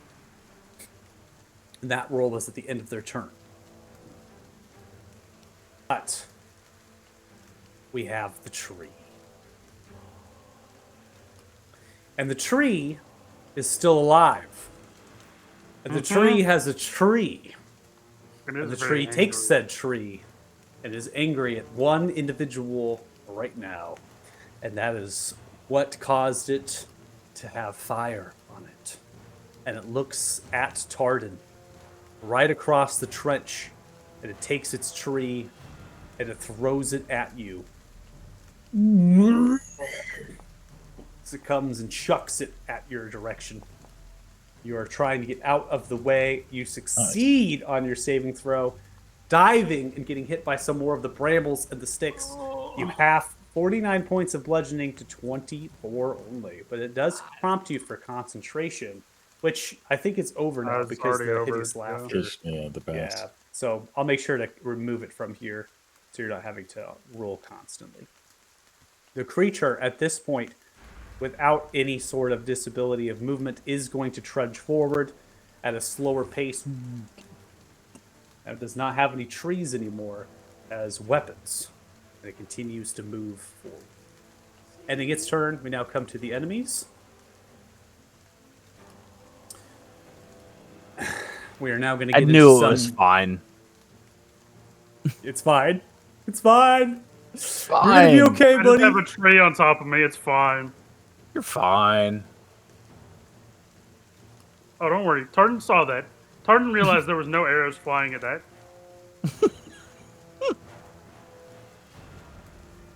I'll leave that one there.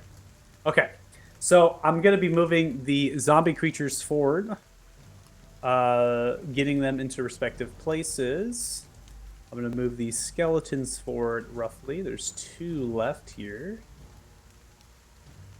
Okay. And then I'm going to be rolling mass swings for their slams. There is a total of 7 of them. They are striking either the dwarfs, or they are striking at the commander, or they're striking at the soldiers. Only one of them is going to hit one of the soldiers.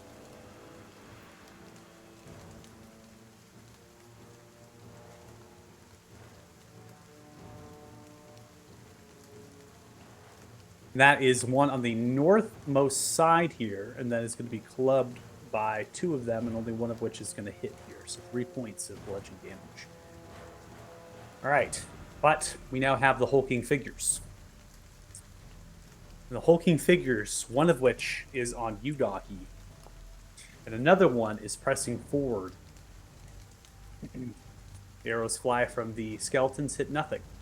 This one is going to move 20 feet with its morning star out. Its blackish weapon begins to look towards Yudahi. Comes in for a swing with its reach. Gets 2 attacks. One swings forward. It crushes into the wall, smashing with its star. You're able to get out of the way of it. Then comes across with a swooping strike. 11 misses again, so you jump out of the way and roll a little bit as it's kind of trying to hit long, like it's reaching out for you to smash down and then come through, and you're able to dodge and move out of the way. The last hulking figure here is going to press forward. This is a large-sized category creature, and it has reach. It's going to fill the gap, and it is going to go for 2 attacks onto the dwarfs that are presented within its reach. and it's going to come in for those swings with its Morning Star. Dwarfs raise their shields and go into a half crouch shield wall phalanx. First roll is a natural 20. Second roll comes through. That is going to be a natural 20 as well. 2 natural 20s from the creature on the dwarfs. Lucky for you, Doggy, that wasn't on you. That could have been bad. That could have been really bad. 35 points That'd of be bludgeoning nasty. damage on the first strike, 34 points of bludgeoning damage on the second. Once squishes a dwarf, then squishes another dwarf. It's like whack-a-mole. Sorry. That's good. Like a whack-a-mole. Whack-a-mole, baby. Lizard folks come running forward. That is super evil. Take it back. The enemies are going to go ahead and end their turn. This is now going to come to the start of round 12. Before we get to anything, we're going to go ahead and pause. We're going to take a quick 5-minute break so people can go use the restrooms, get up, move around, get drinks, and that way we can continue to play. So just for note, because we had so much time that we weren't playing, trying to figure out the server issues, that time we will extend. So we're going to play later tonight. And if you can't play later tonight, if you are fatigued, we can just let me know, and then we can probably call it. And then, Dustin, I'm looking at you. Should be good. Nothing Look, from Dustin. man. He's not dead. He doesn't need It's to it's been a long week, so anything I can do to relax right now is All right. good for me. Well, I'm not sure if this is relaxing, but sorry. I mean, sure, Hopefully I've almost got Tardan killed. What else is more relaxing than that? That's true. You guys are hit by a tree. Solid plan. All right, so we'll be taking a little break. So we'll come back at try to come back at like 7:13 p.m. PST. If you're watching the stream, thanks so much. Really appreciate it. Thanks for sticking with us, even though we're having so many problems with modules and all that on my end. And we will be back. So thank you. Bye.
All right, you're joining us. Thanks so much. Really appreciate it. Let's get started for our second half of our session here, and we are still in the midst of combat. We are seeing exactly what these undead have in store, and they are sending everything that they have at you. It seems we are beginning our combat with you, Tardan, at round 12. All right. I've decided the tree must die. It hit me. So I'm gonna look back at the figure on the ground. I'm gonna deal with you in a second. Stay there. And you go on the dramatic mode.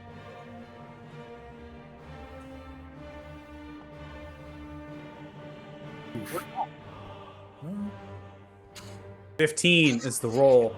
You send out a chromatic orb in the direction of the creature. 15 is not successful. So you see the creature, seeing you casting the spell, begin to lower itself down, grabbing its arms, swing it through it, almost as if it's grabbing a heavily kind of porked that pork layer as it comes through. It's just thicker, and it takes the brunt of that fire and sheds it off. All right. Well, I'm gonna go ahead and I'm just gonna kind of step back a little bit so that way, hopefully, I'm not in melee range of it whenever it does whatever it's gonna do, and I'm just gonna turn my attention back on the figure on the ground. All right, you can roll a d20 if you'd like, because that's the sorcerer spell. Oh, yeah, it is technically. I'm I get to gonna remember choose, that but one of these.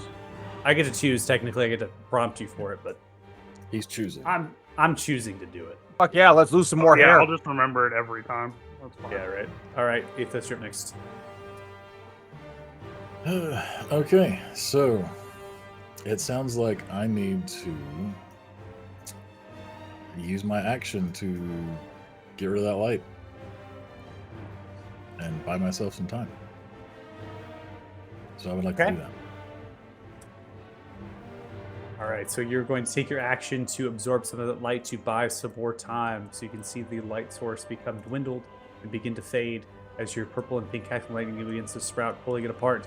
And again, it's the fixed the tree. same fixed tree creature. Wow, that is hilarious. I'm absolutely impressed that that is able to call back like the artwork of something that is not even remotely named and cycles it through. Actually, let me Bravo. retcon that. I would move this way first and try and catch some of this other light too. Oh, you're gonna really make it so I can't see the fucking tree.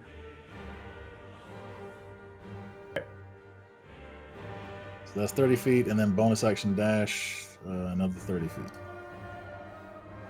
Oh, and then you're not even gonna kill the tree that none of us can see. And that one is, it's going to come this way, probably. It's out of trees.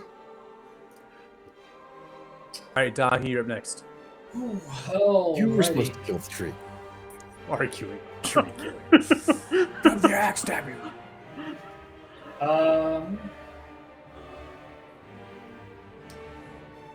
I am going to use a bonus action to turn invisible using Nature's Veil. Okay, so you're going to use Nature's Veil to turn yourself invisible. Yep.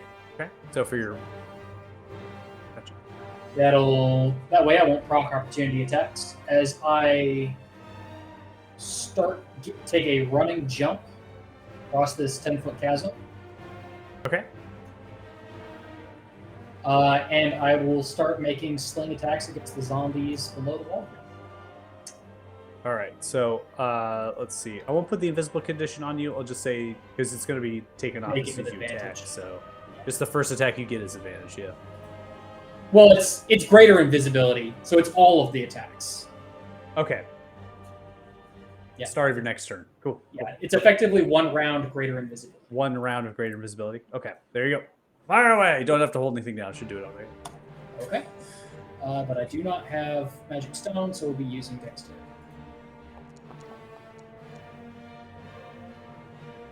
We take this. All right, 17 is going to be a hit. Okay. That creature dies Uh, outright. We're going to ricochet that to the one in front of Commander. Okay. Come on down. 19 hits. That does 16 points of bludgeoning damage. The creature's still alive. It lands in the back of the head. Okay. I go for this one here. Okay. It's going to be 21. That's going to hit. 17 points of bludgeoning damage. Okay. We're going to ricochet it to the one in front of Commander. Okay.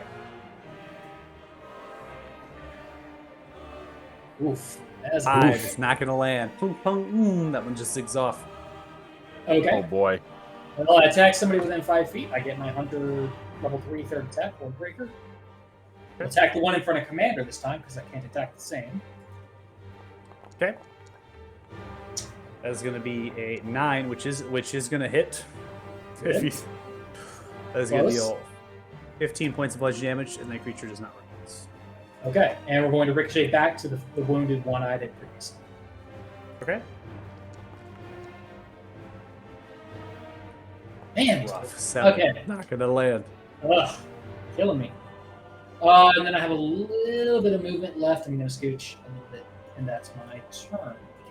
Okay. Combat tracker and All right, Ares, you're up next. All right, well, because Tardan screwed me and I can't see the tree anymore that I was going to attack this turn since he's been yelling at me for the last 3 to attack it. I didn't going do it. to- Pathos did it. I know, it's, but we have to blame everything on you, so I'm going to go ahead I'm and attack invisible. this. I didn't do shit. I'm going to go ahead and attack that guy right there on the wall, the big guy. 21 is going to land. And that does 24 points of piercing and psychic damage. All right, and I will hit him again. Second attack coming through. That is going to be 27, which does hit. And that deals 18 points of piercing and psychic damage. Another arrow. And then I'm going to move again, my full movement to get away from where I was shooting, and in my turn. All right, we now come to the Commander Remar Aluna. And Remar Aluna sees the creatures, gives a thumbs up, something up on the wall. Nice work up there. I don't know who did that, but that's good.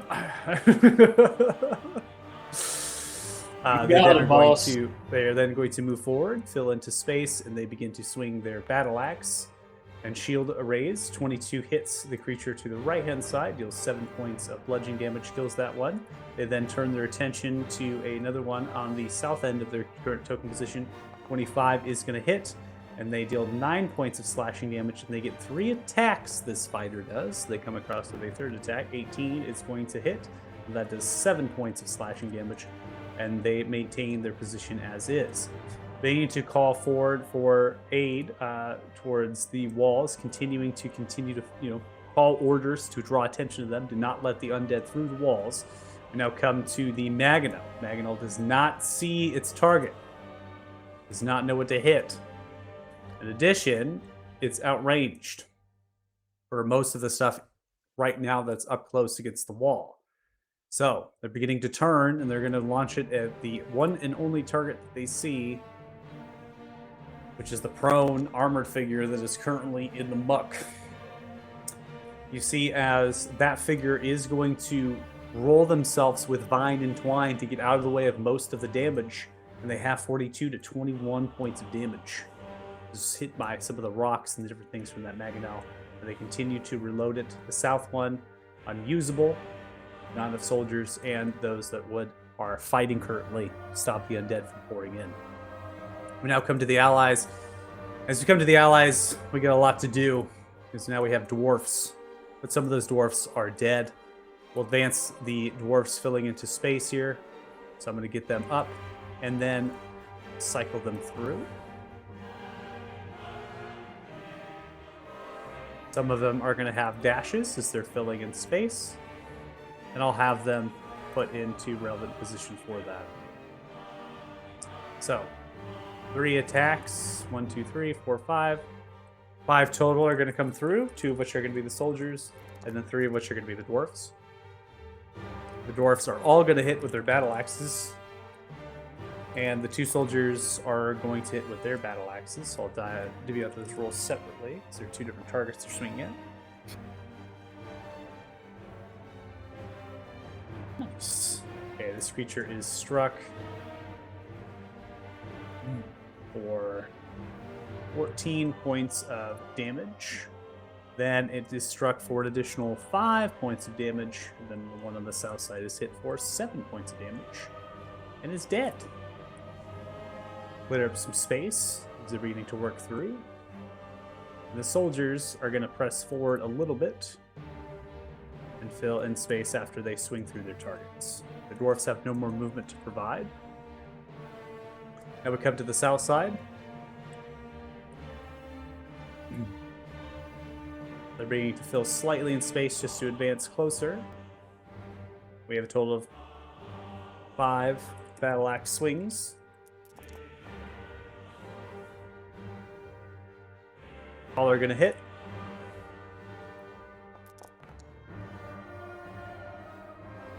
Two strikes on this one. That's 6 points of damage. 13 points of damage. And this one's dealt 8 points of damage. Sliding through is 2 of the zombie creatures. They have some extra movement to advance, so they're going to move through upwards. Just continue to press that line. And then we have volley of crossbow. 7 crossbows firing.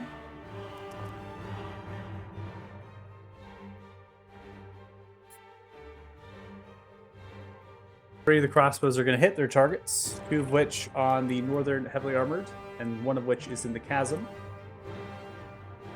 This one takes 18 points of damage and dies outright from the crossbow volley. 4 points of crossbow dealt to the one in the center. That is it for the allies. We now end their turn. After the series of clicking sounds, Arius' concealment is not aiding you against this creature. This creature is going to fly over you, and as it does, there is pestilence that begins to form around you as you are targeted for a blight spell. As the pestilence begins to form around you, the creature is slightly above you, and necrosis begins to swarm around, prompting you for a Constitution save. Succeeding with with a 23, you take 32 points of necrotic damage as it skates your shoulder. The creature then Jesus, that's not a success? Then the creature continues to fly through and seems to come with a series of clicking sounds in the direction of Tardin and Athos. Look out, that's a bat. Right, we now come to the armored figure here. The armored figure is going to stand up. And I'm going to roll the save here for the synaptic static of the creature. Natural 20 is rolled. That synaptic static ends. The armored figure begins to advance in the direction of Tardin. Turns around and looks towards you. As it does, it throws off a blight spell as well. This time aimed at you. That was almost a 1. Succeeding with a 15, you have 46 to 23 points of damage. As pestilence begins to eat apart. Grabbing the axe, they look towards you. They say nothing, except you will die. I deserve that.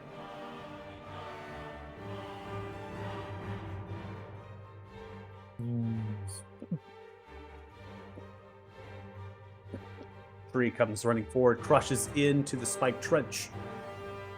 It looks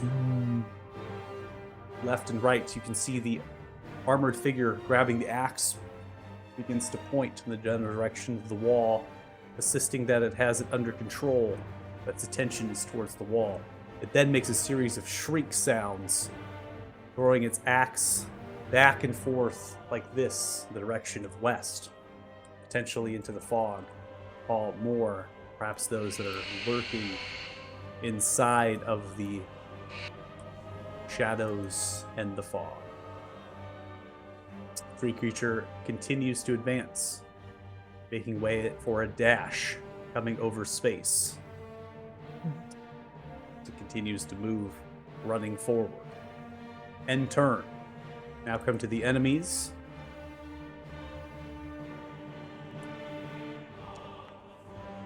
I'll roll our dice here.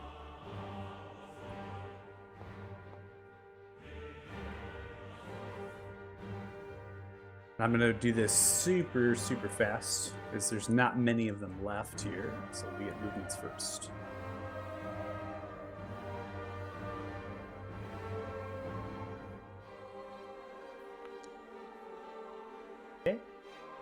One of the arrows hit from the skeletons, although none of the meaty flesh hit. One of the hulking figures still alive here is going to take its 2 strikes. And this is aimed at 2 of the dwarfs. Coming through the first strike, 10 is going to be missed, bashing off the shield, hitting the side of the wall. Coming through the second strike, 12 is going to miss as well, as the dwarfs form their phalanx together. Crushed into the ground for the Morning Star, but they're still alive. Now come to the lizard folks. The lizard folks are going to now use their bonus actions to step.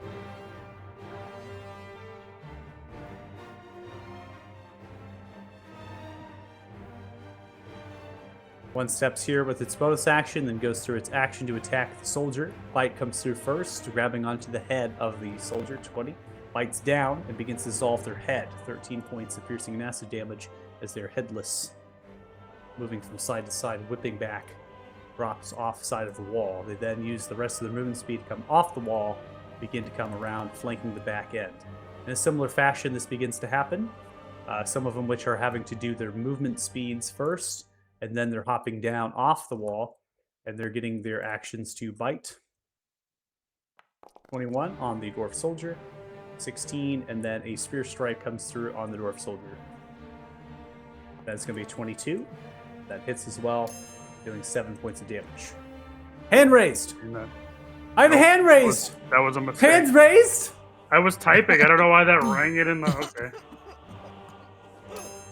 I don't know why. Oh my God! Are you stop? Stop! Stop doing it! I can hear the ding. I'm done typing. Oh What's God! so Is your mouse Alright, like so the hovering enemies- over the button or something? I don't know. I give up. I I have the hit hand T. raised. I have the Oh, hand raised. you hit it. Who's raising their hand? All right, we now come to the top of round 13. Tardan, you're up. You're underneath the tree. I'm gonna look at the armored figure here. No, you will die. And I'm gonna use unsettling words. Yeah. Let's go ahead and spend that bardic. And then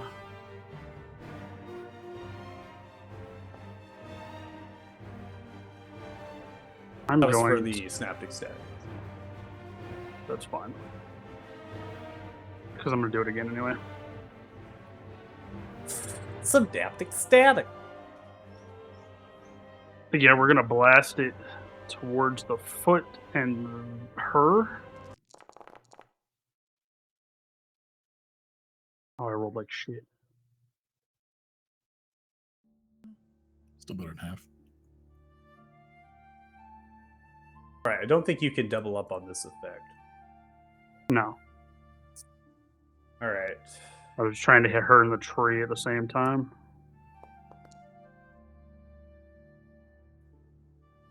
Whoa.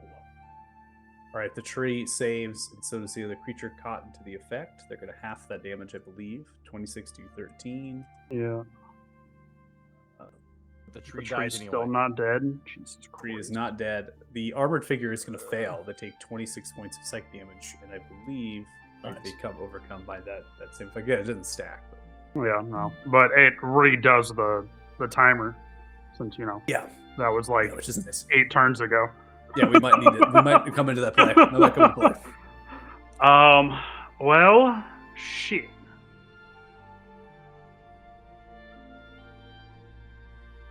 Yeah, fuck. I'm gonna stand here. All right, Athos, you're up next. Well, this has all gone rather poorly.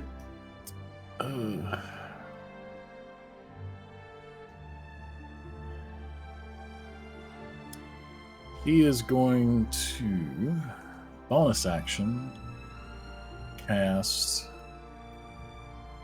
Sanctuary on Tardan. Nice. Sanctuary. I fail. You fail. You suck. No. Okay, you're gonna cast Sanctuary. I'll go ahead and get again another effect. When I went, actually, I used to have this effect, but Unfortunately, you do the update, it wipes them. So let's see if I get a little shield going. And this just tells me that you have it on. So I roll with some save before I take it. Sweet. And then, as his action, he is going to stab the stupid bloody tree that won't die. This fucking tree just refuses, dude.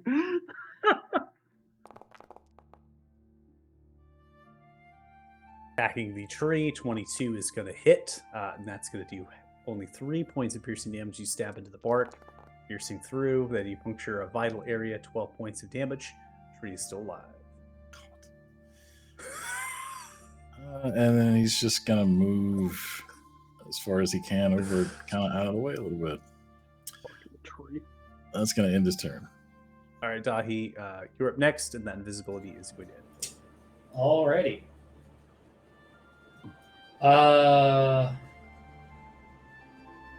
Can I see this fella standing up over the wall? Does he tower above the wall?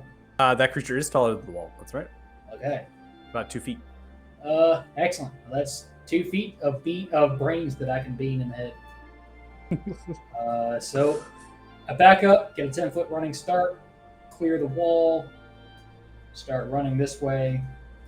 That's so I can look over the wall and see the undead amidst the horde. So I'll hit the big boy.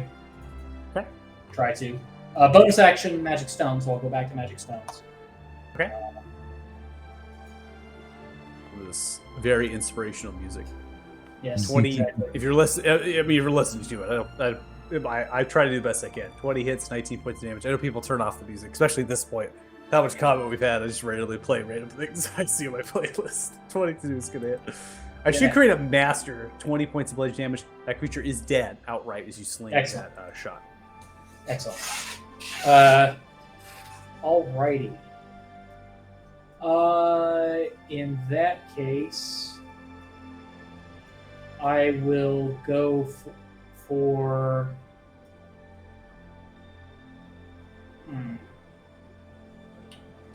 We need to protect the captain. I'm going to look over the wall and notice the two guys here, and aim down and just absolutely whip it at the guy. Okay. So I'll go for the far one first. Okay.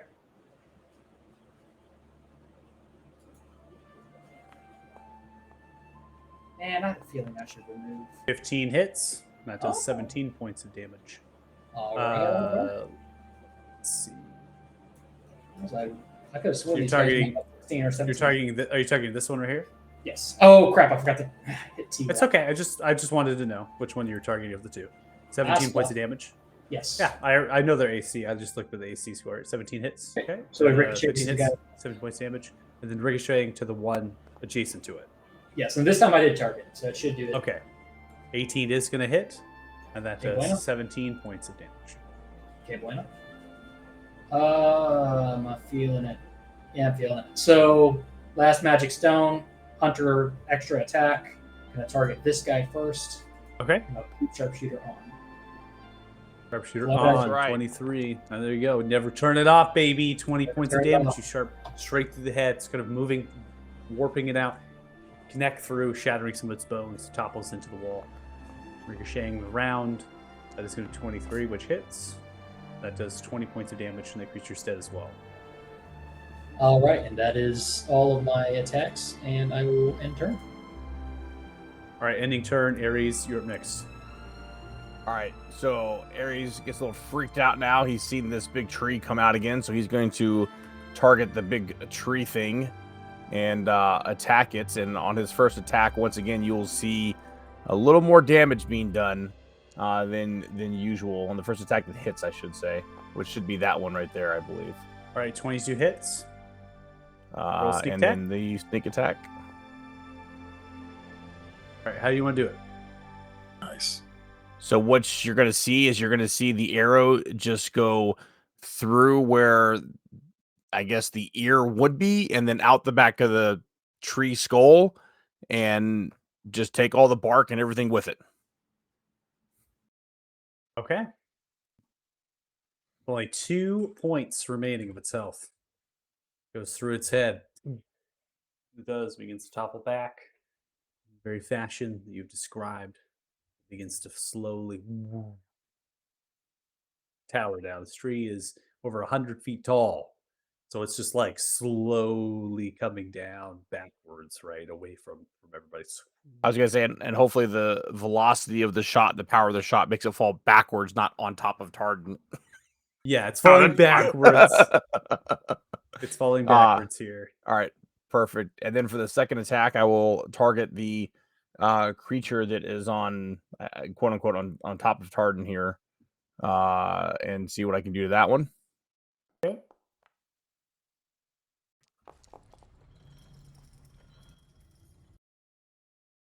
All right, so that is going to be a 19, which does not hit as it goes into the heavily fuck? plated. The heavily plated figure hits into the shoulder and kind of bounces off, and then the arrow dissipates. What are you talking about? You have a 19 armor class. Yeah, but I'm special. And then I'm gonna move 35 feet closer to Tardan here, and in my turn. I'm a chosen one, Michael. I'm a chosen one. I'm a chosen one. I'm chosen to do this, and I should be able to do it. I love it. So you're saying any peasant that can afford a scale mail and a shield is a chosen one? Mm-hmm. All right. I mean, so, I don't have scale mail, or well, I guess I have a shield, but I haven't ever used it. So Or they can just wear plate. It's true. The commander's now pretty much cleared out. They're going to take their action to swing, killing that one. They then are going to burst out of the wall, see the field of battle, see what's happening. They're going to point the soldiers to back towards the Mangonel, ordering the dwarfs as well as soldiers to man that Mangonel. I'm going to take this other space here from the other side. They use the remainder of their feet. They yell at Udahi, make way south, aid them south, and try to get the Mangonel back up and running to fire at what you're currently fighting out there. Right? Mangonel sees that and is yelling out orders and instructions. They're going to go ahead and end their turn. Now come to the top side Mangonel, which is still functioning, I'll add. So that's been here functioning the entire time, except for one round, I believe, tree, and that is going to fire off. Now, unfortunately for you, Tardan, Mm-hmm. they can't at this range. They can't tell between friend and foe, so they are Yeah. firing off at the armored figure, saying that that's the point of contest, and it's where the tree is too. So remember, going through the tree is still technically there, it's still falling down. I've removed the token, and the Mangonel is firing. Yeah. just dodge it. Get good. Get good, son. Yeah. Dude, this was coming. So, with 44 points of bludgeoning damage, Tardan, you have a dexterity saving throw of 12, which is what is needed to succeed against this. Ooh, let's go. To 22. The armored figure is going to succeed as well. The bludgeoning damage comes through and lands and crushes in. The commander sees this. The commander's now on the other side of the wall, and the commander's yelling up at the soldiers, "Damn it, don't, no more Mangonels, we're done! Everyone advance! Advance!" Tell them to basically push out of the wall or help with the south side of the space. And we're going to skip over the other Mangonel because that's not going to be populated, and we'll now come to the allies. All right. So, case in point, it's going to be rather simple. The allies are going to funnel, if they can, towards the creatures on this side, taking their dashes to do so. They're going to get to here. Then these three are going to push outwards. I'm going to move them just in a group because they're actually just going to start advancing with their dashes. They're going to get to here. These two soldiers are as well, and so they'll lead in the foray. So they're going to get there, 60 feet. And they now see the skeleton creature there, so they're going to turn, look there.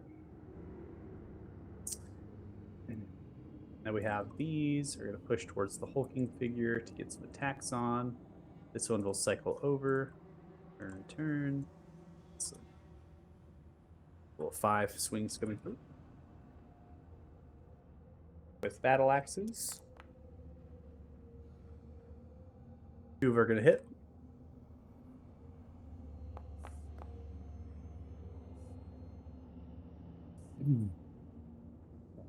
Total of 6 points of damage to the hulking armored figure, and only 3 points of damage to one of the lizard folks. Then we have a volley of crossbows. Now the crossbows are going to be separated out 3 and 3 towards each of the skeletons, seeing that things are kind of moving along. So there's 6 of them now. Those are going to fire off, and 4 of them are going to hit, and I'll divide the damage up between the 2 skeletons. Wow, what a roll! Jeez, almost all of them. 18 points of damage to that one, south side, which is dead. And then 14 damage on the north side, and that one is dead as well. Both skeletons removed from the fight. The allies are now going to end their turn. And this is where we get a little bit interesting. Arden, you can feel the cold, right? But you're resistant. So it's not like a feel; it's more like a sensation, right? It's just kind of like knowing it's there, right? Tingle. The frost, your breath, maybe the tinkle or something, right? So you know it's coming through, and you can feel it move by you, like it's almost like adjacent to space. And there's a large kind of woof as it does. Now, as the creature does this, it reaches towards you, and it's almost as if this wave of energy, this life-sucking force, begins to pull towards you. And as such, they have to roll something to target you, since you have sanctuary. Unfortunately for you, it's going to be successful. Oh! They reach out.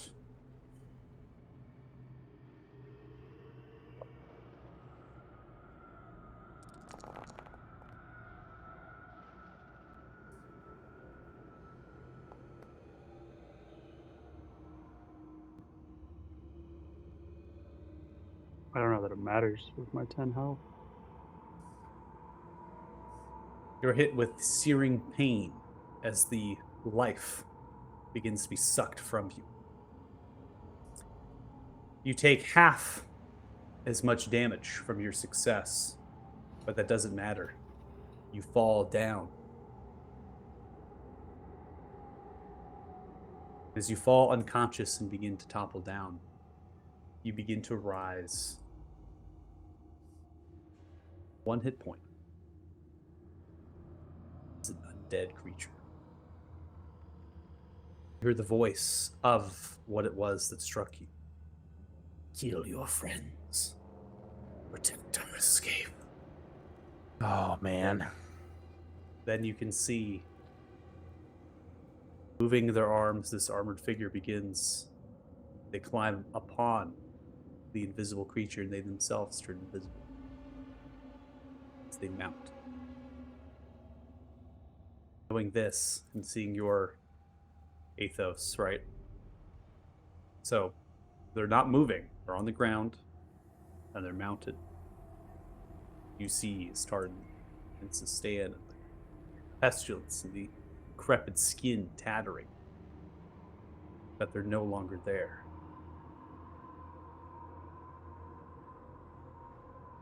Now come to the rest of the enemies, which isn't much. We don't have a lot to do here. We're gonna kind of start with the meteor slams attacks from some of these zombies here.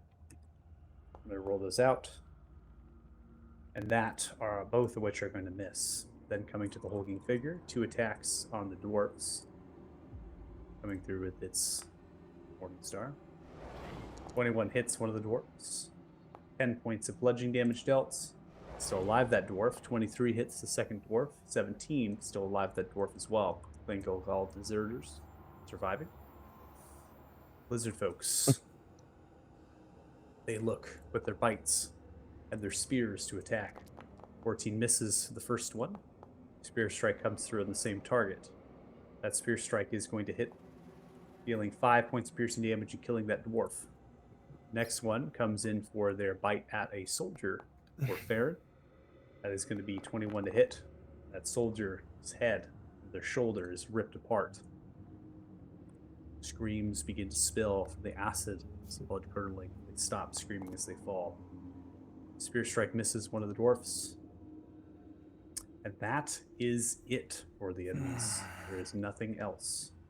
But as we come to the start of round 14, Tardan, protection from evil and good, and the sanctuary have ended. We're no longer under those effects. And you look at the only one target you can see as an undead servant. It's Ares. Bring it, bitch. Yeah, we're gonna throw a chromatic orb at him since I was told to kill.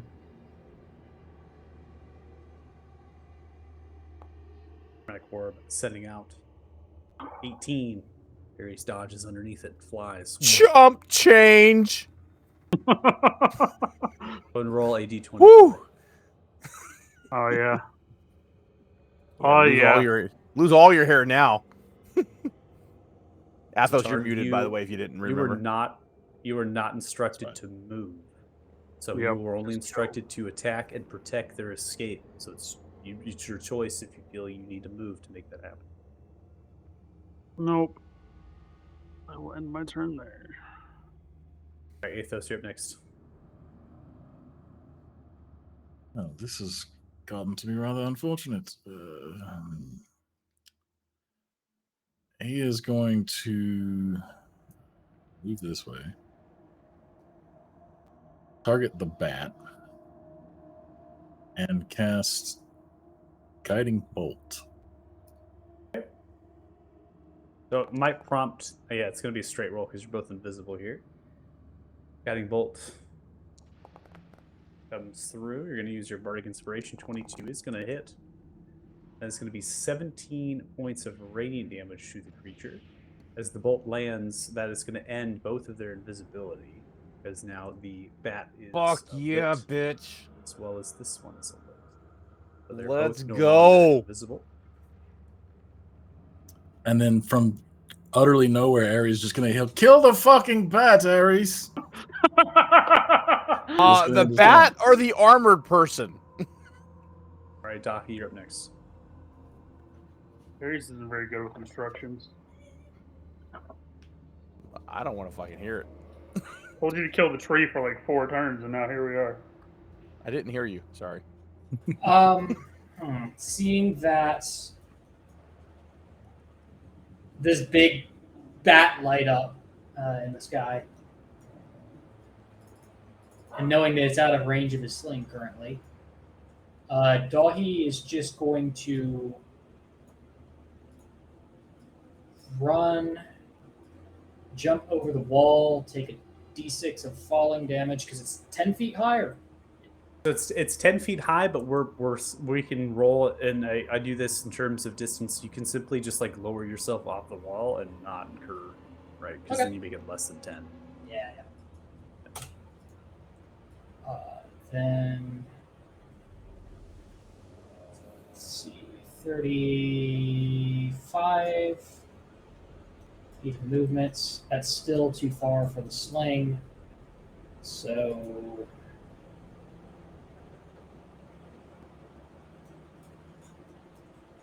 I guess I will make attacks against the thing that I can see, which is the big guy in the breach in the wall, and the zombies, Okay. the little zombies underneath him. Okay. So I'll go for the big guy first with Magic Stone.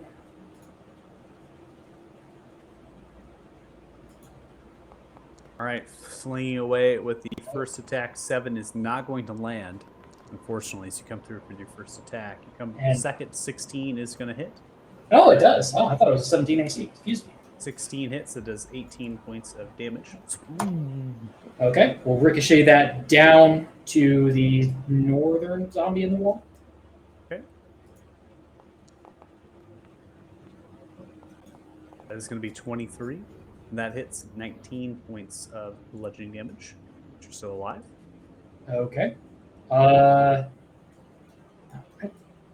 We'll target the big guy again as my. Actually, I have to target the other small zombie I can see because I have to choose a different target. So I'll target that guy. 18 hits. And that is 19 points of bludgeoning damage. That's your horde breaker, right? Yep, that's my Horde Breaker, which is going to ricochet, hopefully, back up in the big guy's nuts. Okay. The big guy's nuts. The Nope. nuts. No luck. 14. Wow, that must be some ironclad plated nuts. Let me tell you. Full on chest. You felt on that one. Anyway, excuse my immature moment, but that is my You turn. can say nuts. Oh, It's we're totally used to it. That's Don't worry. good. Yeah, if you we're think this totally is fine. bad, should have been with Oh, us. it's not Emo. saying it. It's going out of my way to target it. Like, Hey, you're fine. Yeah, again, you should have been with Yeah. us, no Thema. Yeah, you should have been with him with Thema.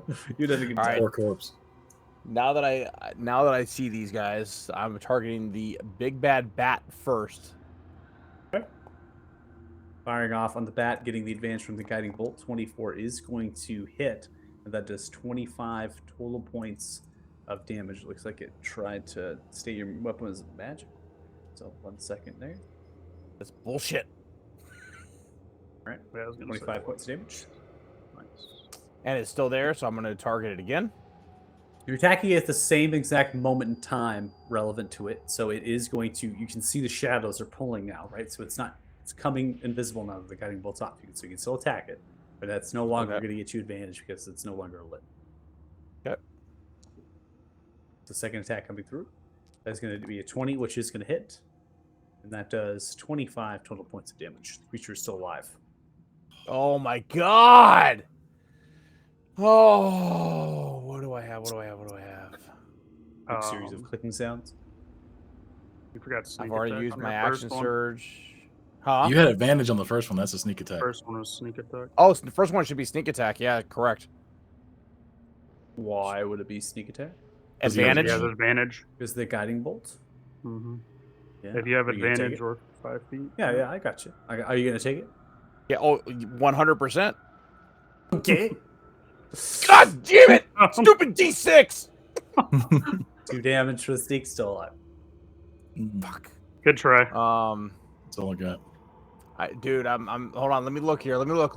I got any? Do I have anything? Oh.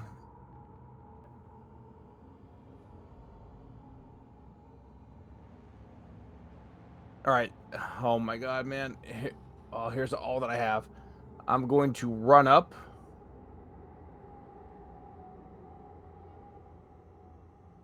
Nope, I can't do that. It'll just fuck me in the end. All right, I'm just gonna end my turn. Oh my god, I'm so bad. All right, we come to the Commander Remar Aluna. As we come to the Commander Remar Aluna, there is a familiar face that begins to make entrance to the fight. Commander Remar Aluna is yelling to aid, who go and attack. So they're taking their dash action to get to there. But they then are going to expend their action surge to move an additional 30 feet, I should say. So I gotta backtrack just a little bit there.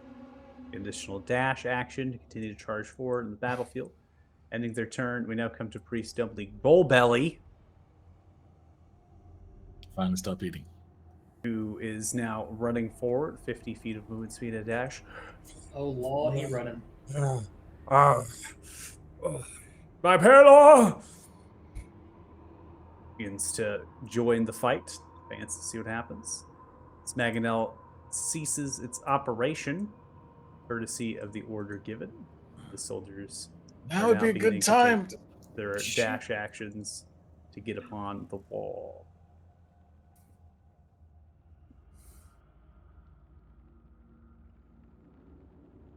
All right, allies. We'll start with the ones here with nothing to attack. They're going to be making way. The 2 soldiers are going to be taking their dashes to go 60 feet, and the dwarfs are going to be going 50 feet with their dashes here.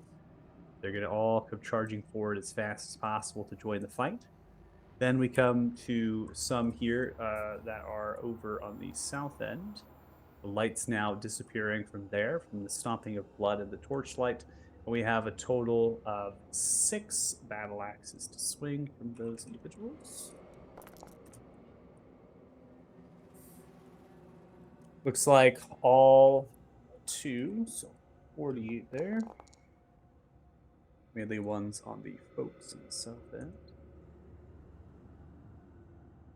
10 points of damage dealt to one of the lizard folks, then 9 points of damage dealt to the other one, and then there is 4 points of damage dealt to one of the zombies, which dies. We have crossbows being aimed and fired. Seeing the push on the wall, there are 6 that are available to fire. They are disadvantaged with their crossbows at this range. So I'm going to be rolling 12 of them. Fire on the bat. Or it returns back to its invisibility at the start of its turn. With disadvantage, none of them are able to hit the bat. 6 crossbows being fired. 3 of them had natural ones. Ares will turn around and say, "I taught you better than that." We now come to the bat. The bat, as well as the creature there, are going to become invisible as they become mounted. Bat, as its action, is going to haste itself, coming quite fast. Armored figure is mounted. The creature is going to take flight, moving 120 feet in flight. And then taking its action, its haste action, it's going to move even further out of sight. Out. Pardon, you are still this way, though. Mm-hmm. Now come to the enemies. We have 2 enemies here to work with here. The hulking figure is going to continue to attack the dwarfs. First attack comes through. 18 hits the dwarf. That deals 10 points of bludgeoning damage. Dwarf is still alive. Attacks the second one. 17 misses. Then we just have a meaty swing from one of the slams of the zombies. And that is going to be a miss. That is going to be the end of the enemy's turn. You hear a continuous shrieking in the distance of the forest as the creature on flight shrieks. And now there's a hefty movement of shadow figures inside, suggesting that there is a retreat here that is happening. Seeing the tree topple down, what creatures did lie in the shadows of the fog that were waiting perhaps for a second wave, or perhaps third or fourth wave, however we're counting here, have now begun to retreat. And the fog as well begins to pull back, slowly begins to roll back on itself. And we now come to the start, round 15. Tardan.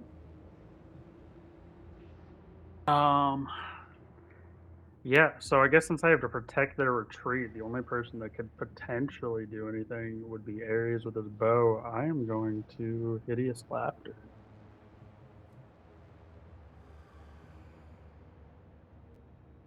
All right, Ares, you are going to fail. You're going to fall prone and incapacitated unless you want an Indomitable.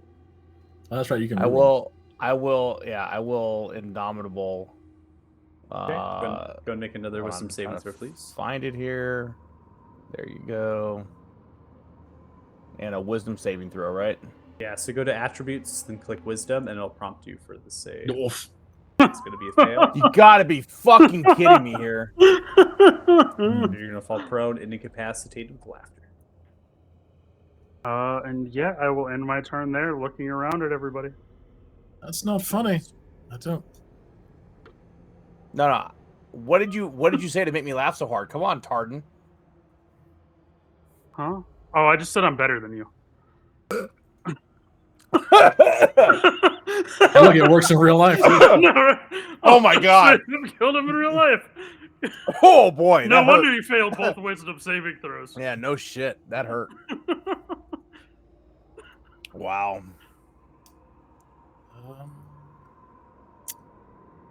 Yeah.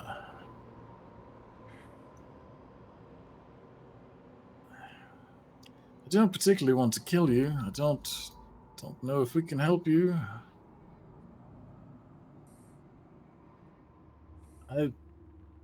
You should run.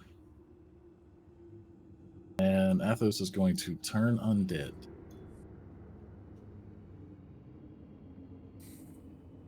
All right, turning undead as you're extending away from you. Tardan, you are going to fail with the 7. You are prompted to run as fast as possible. When it is in terms of, I believe, a turn creature on your turn, and you cannot take reactions. So you are going to be turned this way for 1 minute, and you will end if you take any damage.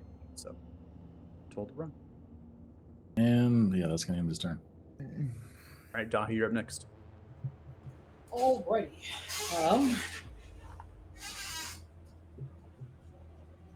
There are still big guys over here. So I will 2 enemies. get some distance, 35. Bonus action, make some magic stones, and then let's go for the big guy. Target and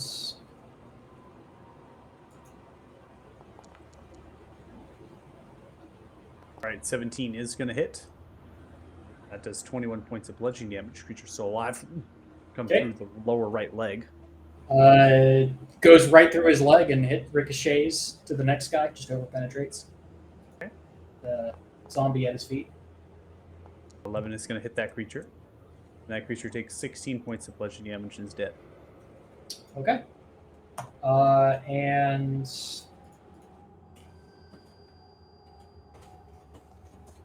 I will hit the big guy one more time. Okay. I guess It's going to I be might not. 14, which is going to be a miss. Yeah, you aim kind of towards the ass, and this time hitting into some of the plate armor of the ass of the creature. Boom. Okay. And there are no other enemies nearby to target the Horde Breaker attack, so that is my turn. Okay. And turn here, and All right, Ares, it's your turn. I need the best impersonation of Ares right now, this moment. Prone and laughing. Give it to me. Oh, he's not fucking. He may be on the ground laughing, but he's not fucking happy right now. He just wants to make his wisdom saving throw. Pissed off. Nothing. Birds of- All right, give me a wisdom saving throw, please. Mainly roll. Thank you. Oh, let's go. Let's go. Let's I go. Let's believe go. in Let's you. go. You have like a 20% chance to succeed. Let's There go, you bitch! Let's go, Succeed. bitch! Fuck you, Tardan. So you're gonna end that the effect here. You're still proned out, and that was at the end of your Yep. turn. So we're gonna have to skip your turn here. Yep. So go ahead and end. Yep. All right, come to the Commander Remar Luna. Commander Remar Luna is making a dash action up towards the base of the tree. The tree now kind of crushing the floor. Looking at you, Tardan, your face is, you have black eyes, and your skin is like pestilence and rotten quickly.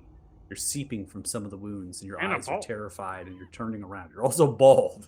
So the commander looks at you, just stares at you. Something ain't right with this one. Please stop there. You can steal out. Pretty stumbly Goldbelly. Here's the call of the commander. Comes running with a dash as fast as they possibly can. Commander, I'm here. Commander. Grunting from the wounds they've sustained, suggesting why they weren't on this fight to begin with. Cycling through the Mangonels, we'll now come to the allies. Not much to be said here. From some of the northern ones, we're not going to do those rolls. We're going to take care of the zombies up there. And we're going to go ahead and get some rolls out for this lot over here, which is a total of 6 of them for battle axe strikes. Looks like all of which are going to hit. Some nice rolls there. 3 and 2 and 1. This one's going to take 8 points of damage. This one will take 10 points of damage. So one of the lizard folks is dead, and the other one gets pretty well wounded. And then a whole lot of damage, 18 points in the direction of the hulking figure dies. That is going to be the end of the allies there as they rotate themselves in position to get more strikes onto the lizard folk potentially, and just get themselves in formation so that one cannot continue to advance. At that point, I'm also going to say that those zombies are dead from mob rules, getting attacked for so many times with crossbows, and we're going to cycle through to the enemies. And there are really no enemies besides the lizard folk. So we might as well get some rolls off and fight this attack. Physic 14 misses. Spear strike comes through. That is going to be 7, which misses as well. This is the point where we are going to end combat. There's no reason to be in initiative any longer. The commander and everybody are going to come forward to advance to Gonna clear out, and then they're gonna fan out to clear out more undead that might be on this side of the trench, or there's other spacings in the walls. Right, reach out to some of the lesser commanders to try to figure out if there's other areas that they have punctured through. The Commander Rimar Luna, though, after giving those orders, is going to stay put in relevant space. Tardan, I need you to start running.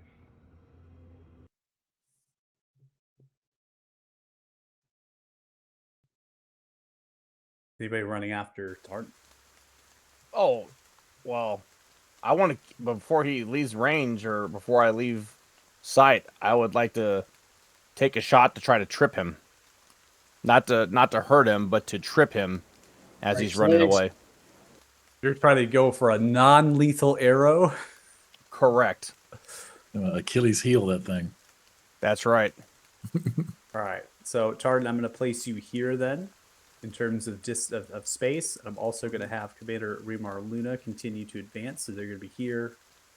And then Priest Dumbly, I'll have them relatively here. The rest of the soldiers at this point, I'm going to go ahead and turn off because they're just going to fan out. And I'll leave the ones over in the lines where they're at. Ares, I need you to make a shot at Tardan. I shield At it. at him, like target him. You can't, yeah, you need you to shoot. And you can shield Okay. too if you want Tardan. Yeah, I mean, I feel like that would be something that I would do out of instinct. Just be That's ready. right. The turn I have a little. undead. Actually, I believe shield is a reaction. And turn undead Yep. Yeah, specifically states you don't can't. have a Oh, reaction. I don't get a 'cause reaction. I That's turned fair. you. Yeah, Okay. that's Yeah, fair. never That's And mind. I got a Go little ahead and surprise shield coming for. Got a little surprise coming from Ares here. Hope it Alright, works. Fire away. Oh, you turned off sharpshooter. Fuck yeah, bitch! You're not That's how getting away much he with loves that you. easy. Learning! He He's loves you so learning! much that he turned off sharpshooter. I mean, to be fair, it's his fault I died. All right, so Tardan, at this point, your turn is no longer there, and you have fallen prone. You're also incapacitated, like unconscious state. Sure. And I will take my entire movement, just run toward him. What's wrong with your friend?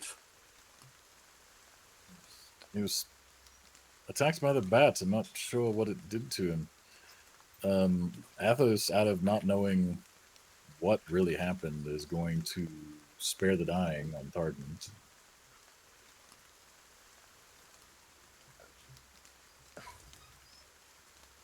Okay.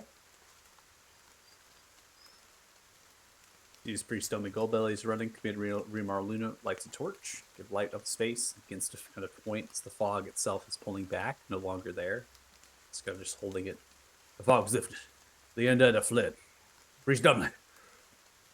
My payload, I'm not a good runner. Some of my wounds are seeping. Kind of turns and looks. Some of the wounds are kind of pouring blood. What happened to your friend? He was accosted with some sort of dark energy. He came back as an undead something or other. Can you fix him? I Dummy. might be able. What? Yes. By the way, for your wounds right now, I hand him one of my poultices, like some painkillers, just to for flavor. God, thank you. Appreciate it. I will bless him. If I let him. All right. I believe what I watched and saw before I came to. Creatures from the Shadowfell. Abomination of sorts. Taking your friend with them. And the soul and the spirit, they are in transition. Let's do our efforts to remove the hold on them. Let's do whatever we can. Try to pull them back here, you see. I need some things. I don't have them with me. So you may have diamonds. I believe I- there are diamonds on his body. I was gonna say I will reach in Tardan's pocket and pull out a fucking diamond. Wonderful. This will do nicely. I want to give some time, so take a moment. It seems like we have moments of still breathing.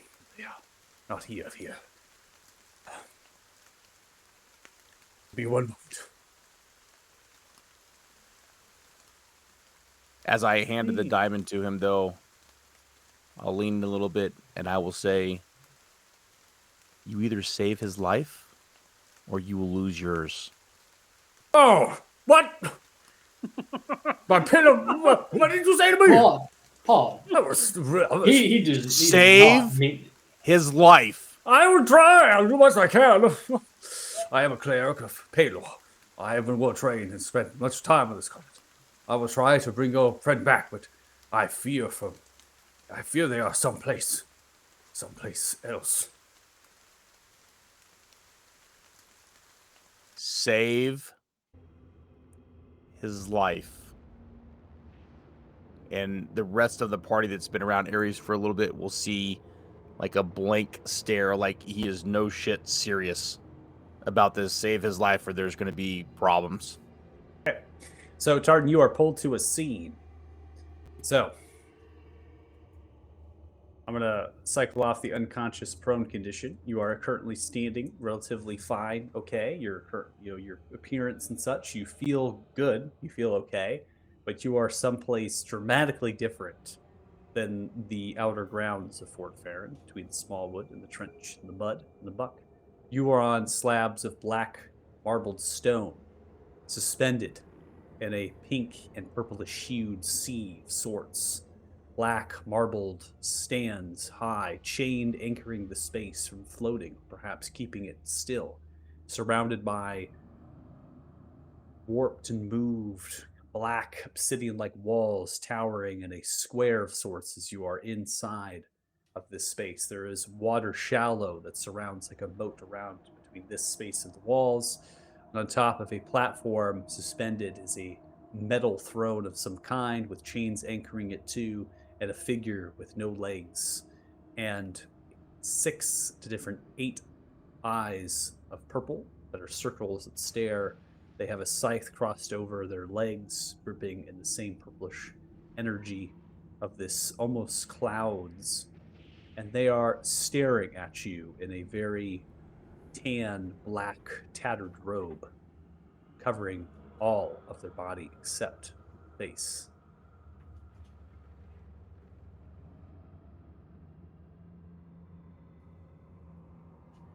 Who in the hell are you and where am I? Where's the bat? I am Orsivis. I am known as the King of Dreams, the Mind Viper, and your soul has been claimed by Night.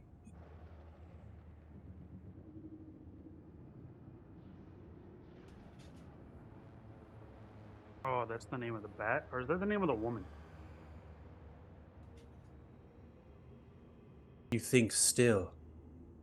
Your mind is strong, but the foolishness runs deep. You may play like an idiot. There seems to be a step of fate.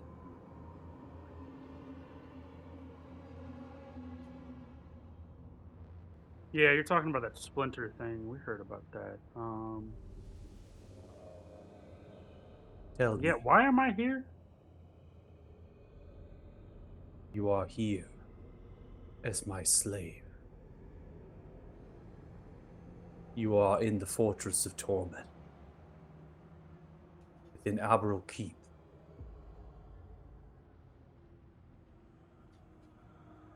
This is my domain.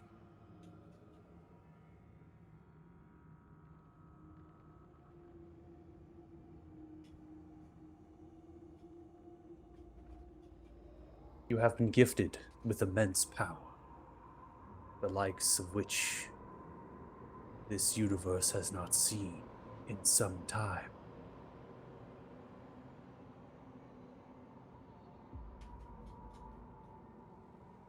You know what gift I am referring to. There's a lot of them. If you want to be a little bit more specific, I'm assuming the chosen one thing. Through your memories I read, through your mind I probe. This is what you call the Old One. Mm-hmm. Yeah, we made a deal with him. He wants me to plant a seed. I guess I'm not gonna be able to do that now that I'm here. You got somewhere that I can set up like instruments? I guess if I'm gonna be your slave, you probably want me to play music. You will not play music here. Well, See as that's- the hand moves from left to right, and your mouth uses solid. I am not naive, and I know your gift. Even on this domain, your gift works. It is a power that spans the length of time and dimension. And your seed will not be planted here.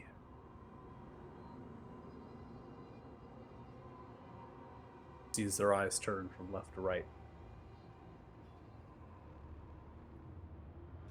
Scythe stomps into the ground as they begin to stand up slightly. The legs begin to fill from the purplish clouds. And then there's just two common, like humanoid legs that are there.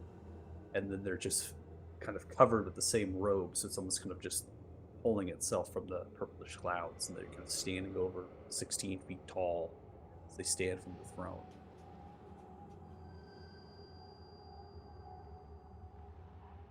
Such a pity. Efforts are made to bring you back.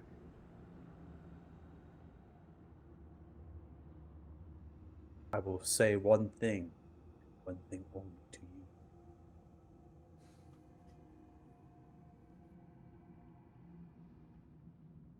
A deal. In exchange for leaving Rugash alone.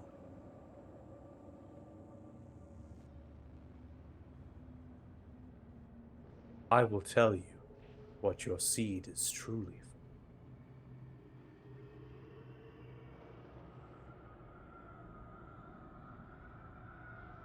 They take the scythe.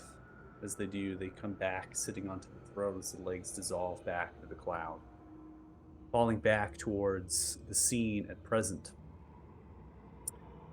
Pulling stream, pulling Utarden. You can see in the rain falling down the sounds of the soldiers finishing the undead. Torchlight now pressing forward slightly towards the trench from north to south. Beacons of light are happening. Priest Dumbly is putting up the necessary reagents to remove a curse as well as to revivify you. So they're not just they're bringing you back, but then they're also bringing it so that you can have no control over what has touched you, what has brought you to this undead state. Priest Dumbly Goldbelly is an advanced cleric. Might not show it at times, but they are. As they do, they begin to do the necessary work, pulling from the reagents, as well as that's aided from yours. They have a small satchel filled with variety of things, and they begin to bring you back with 1 hit point, stabilizing you. They begin to tend to your wounds, providing some cure wounds here. We'll upcast as well.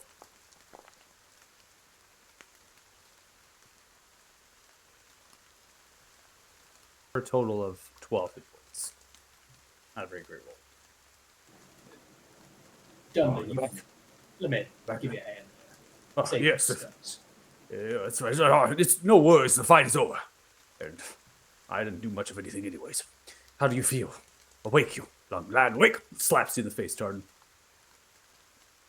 Back from whatever held you in your place. Your soul was somewhere.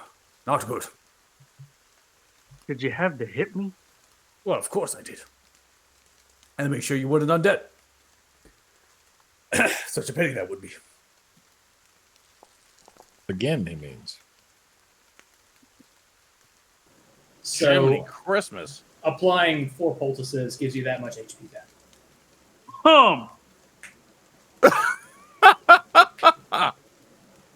I like to All right. imagine Tartan has just been wrapped in like salve. and The man looks head like to King toe. Tut.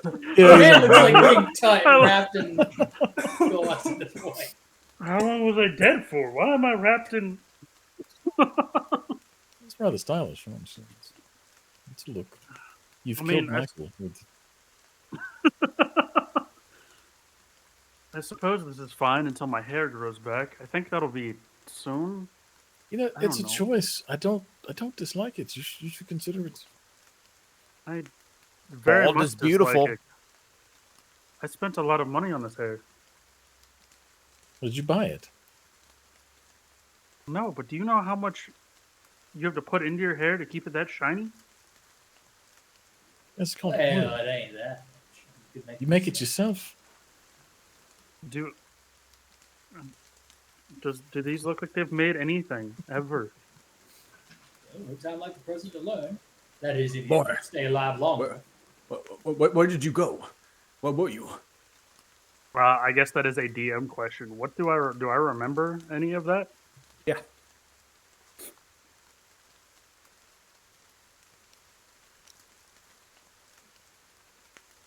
I'm not entirely sure where I went. Didn't look entirely unpleasant. It was rather dark. It did look kind of cool though. I don't. The Mind Viper. Does that ring any bells?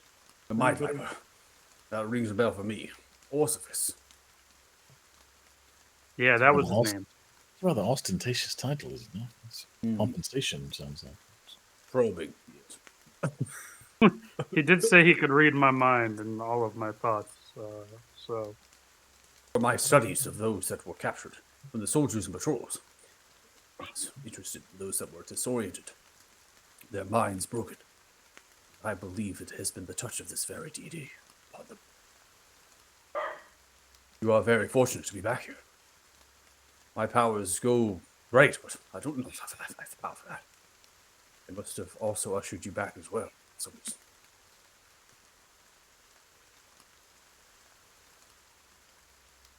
You're sure you're not undead again? Do we slap him again? Ares No. will reach down and punch. Ares will reach down and punch Tardan. Oh, that was good. That's for sure. Not undead. Commander, And hit, Don't go Ares don't will mind look it. at Tardan. Ares will look at Tardan as he does that and say, "Don't you ever fucking do that again." and maybe if you would shoot the fucking tree, would I tell you to shoot the fucking tree?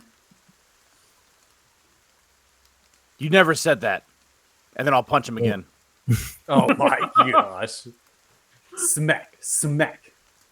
So, a bit of a problem. The thing that did that to you and the one commanding it, it would seem, both managed to escape. They are not dead. Yes, there may yet be a bigger problem. You guys brought me back before I could finish making the deal. You're I'm making a not sure. deal. It wasn't my deal. But, don't know that I can kill Grugash yet. Why not? That is a very long story that I'd rather not get into until I have the answers that I need. Did you make a deal with Grugash? I did not.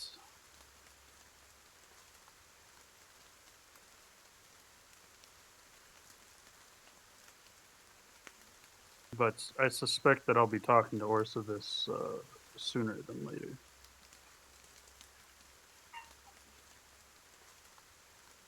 Well, maybe not if you stop dying.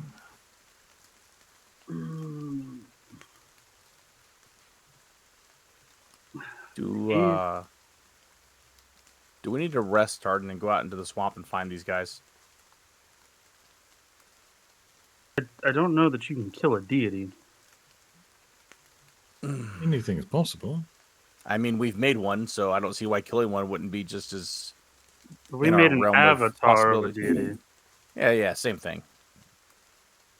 I mean, I suppose if nothing else, we could close the door. He does have a bit of a beachhead I mean, to explain it. I suppose we also don't have this conversation with the onlookers. I don't No, suppose that's they fine, would mind alright. us killing Orsiphus, or the cerebral spider, or whatever it is that he calls himself. You all did a fantastic work today. I greatly appreciate your help. You're more than welcome to stay here in the muck as long as you like, or come back to the keep, or sit yourself down in the town. Whatever you feel. Just one question for you, Commander Remar. Yep. This is not a usual attack on the fort, is it? Oh, fuck no. Yes, these seemed excessive. This When's the ain't last usual at time all. you've seen something like this? I've never seen anything like this. Stairs you've been here literally how long? At the tree, like that's over top and like going west from your current position. And you've I've been been a here how commander- long? I have been a commander here at this fort for a couple of years. Not a whole lot of time. When's the Obviously, last undead time in the horde. history? I know you had passed on information. When's the last time in the history something like this has happened? Attack of this magnitude from undead or just a siege in general? An attack of this magnitude with what they brought to bear on the fort. The only history textbooks that I remember in terms of siege on Bayelda, that wasn't led by undead. Well, thank you. You and your men on the wall performed admirably, given the situation and circumstance and training. Speaking I of appreciate that, tomorrow I may be able to help bring some of them back from the dead, and actually up to, I believe, 10 days. Oh, As we long as took, you can get the um, bodies. We took one of your diamonds. Well, we used it to bring you back. Well, yeah, I suppose if we're going to help bring back some of their dead, we should probably send for some more diamonds.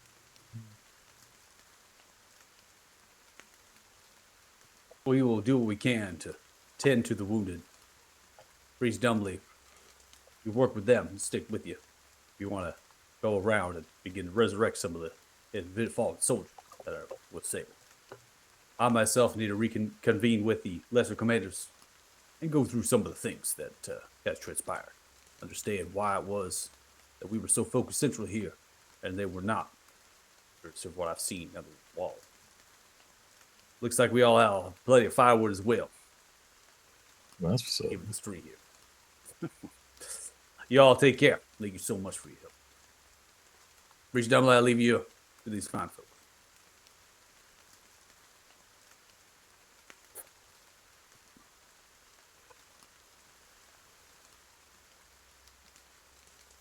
So did that feel personal to anyone else? 1 second here. Priest Dumbly, why don't you go tend to the wounded back of the wall? Oh, you just simply have to say you don't want me here. Just fine. Um, So rude. Let's Don't worry. I saved your friend or anything. before you I go, take no plight. Yes. Get your ass moving. I, as I said, I can help resurrect people for up to the next 10 days. So if you want to gather 20, I can do it about twice a day. If you can gather 20 of the fallen, we can send for diamonds.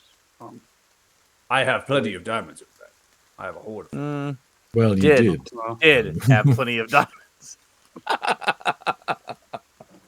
What do you mean? You're fine. You're fine. Just go tend to You're the good. yeah. Just as long as you That's have enough just- diamonds for all of the fallen, I will help you resurrect them starting I tomorrow. think what he meant to say is this is not how you have diamonds. So you go ahead and send for more than that. Ah, I see what you're saying. All right, no worries. I'll be under the dead that I gather up for your resurrection here. I will get them collected in the keep. The sick and the wounded and the dead will be all placed within their time, especially with this weather. All right, Palo, bless you. Thank you so much for coming to us. Gets to trot off in the direction of the wall. Have you all Athos, to your point you started before, I very much feel like this is our fault for being here on this side of the wall and the way that this attack occurred. Oh, this was 100% our fault, and this was sent by Orcivis. The bat's name was Nightwing, by the way. Don't let me forget that, because if we run into it again, I don't need to see it to hit it with spells if I know its name. It's actually kind of amazing. Anyway, sorry. Long story short. He doesn't want us to interact or harm Grugash. I didn't really get to the details of said deal. But in exchange, he was going to tell me about this seed from the old one. which seems like a rather odd deal for a deity to strike. Seems rather one-sided. You completely stay away from everything they want to do forever, and they give you one singular piece of information. To be It's not fair, a very good deal. he said Grugash. Well, yes, but I presume Grugash is at the center of all of his plans, and even if he wasn't, you could just send him there, and if you'd promised to stay away from him, then you'd never be able to interfere with his plans ever again. Yes, but the Grugash could also be used for our plans. So our power comes in mysterious ways. If I can't harm Grugash, perhaps I can make a deal to be able to work with Grugash the way that Nereus worked with Trezgol. I think the difference there might be that the Trezgol had no master before that. Grugash seemingly has at least one, if not more. Do we not think that Orsiphus is maybe working with Damodar or the same along the same path as Damodar? No, because Damodar seems to want us to kill the dragons. Why, I have no idea. But he I doesn't sus- want us to die until we've fulfilled our mission, which seems to be killing the dragons in Damodar. What the whole purpose is, I have no idea. But if they were working together, the Orsivis wouldn't be stopping us from killing the dragon. Well, I mean, I think working together is relative, right? There are those who are consciously working together, and there are those who are serving another's purpose without realizing. Mm-hmm. I mean, I that don't is think the Black Hand and Bane weren't necessarily working for Damodar, but he was certainly using them to his own ends.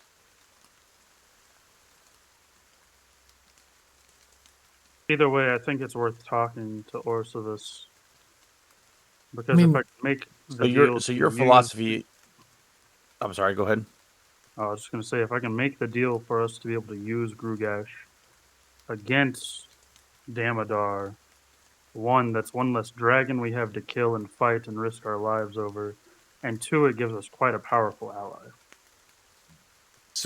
So then your theory is an enemy of our enemy is our friend. Yes. An enemy of our enemy that I have something that can empower said enemy of our enemy. Mm. There is the business of all the undead and the storming of the fort. That seems good. Also, our friend, the furry one, mortal enemies of Grugash and the Shadowfowl, and could run afoul of him later. I mean, in this case, Tard, what you're proposing is we have what amounts to two seemingly really bad sides to choose from. Mm-hmm. Also, can you think of Grugash- a way to commune with him without dying? Because that's a rather inconvenient method of communication. Oh, with Orsiphus. Yes. I have a couple of ideas on that. That's what worries me. One of which the priest may not like, but it may be able to be done. The sundials don't seem tuned to specific deities as much as connected to the astral whatever's up there, and it all bridges. So we may be able to dial him that way. The other thing, I mean, Anathema. no, there's a temple here. Is there not? Would that not have one? No? There is a temple. There is a temple here, but it does not contain a dial. Okay, well, So I guess we have to there's go to a- a theme. If you're looking to potentially commune with a deity and we're using a dial to do so, that is something that has almost as if it's like ascending or another type of like plane shift in terms of enchantments and things, which is a common thing in the D&D universe. If you want to talk to a deity, you go to a temple, you will interact with a dial. Now, can that said dial commune with this deity? That's a different question. You don't know if there's going to be a connection point between a place that's designed for Paylor and that domain to send messages there versus another deity that's somewhere else in a different place and time. So no designation, no reach was given. It remains to be seen if how Orcivis planned for you to communicate back to them, right? Maybe it was intentional to try to reach out yourself rather than in terms of them reaching out to you, or maybe they will reach out to you in some way to try to get what your answer would be. So it does not mean just like you could send prayer to a deity in that same way, that prayer might be able to reach, right? So, but it depends on how much influence that deity has. Baelor has a great influence on this plane, has many different worshippers and things in this world. So, Even more now. and even more now from the actions of you all as a party. So, you think about Orcivis and this deity that's at play, potentially having great influence. Where does that influence come from? Oh, has the fog rolled back yet? It has. Damn it.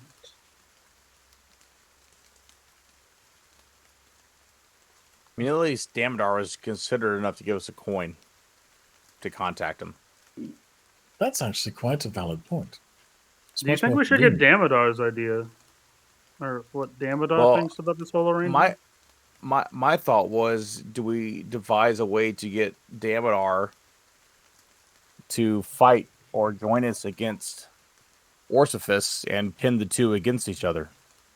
Oh no, Damodar is my one target. What? You said you were somewhere else when you died.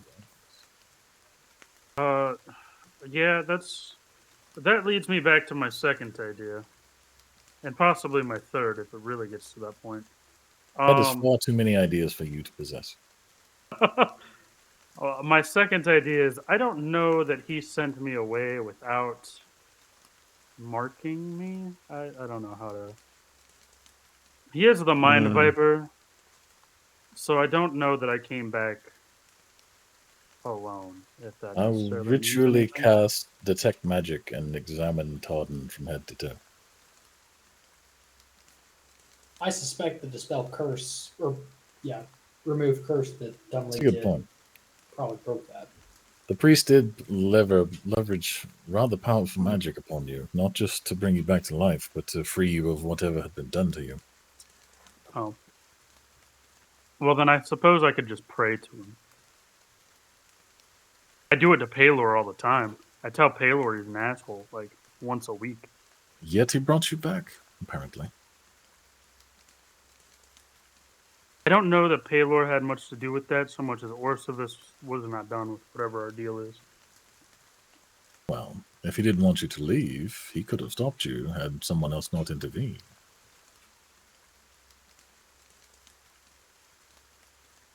That's fair. Paylor's still an asshole, and I'm gonna look up at the sky. I don't disagree. Make a I'm dexterity just saving throw, curious. please. Got a lightning bolt. Easy. Oh my god.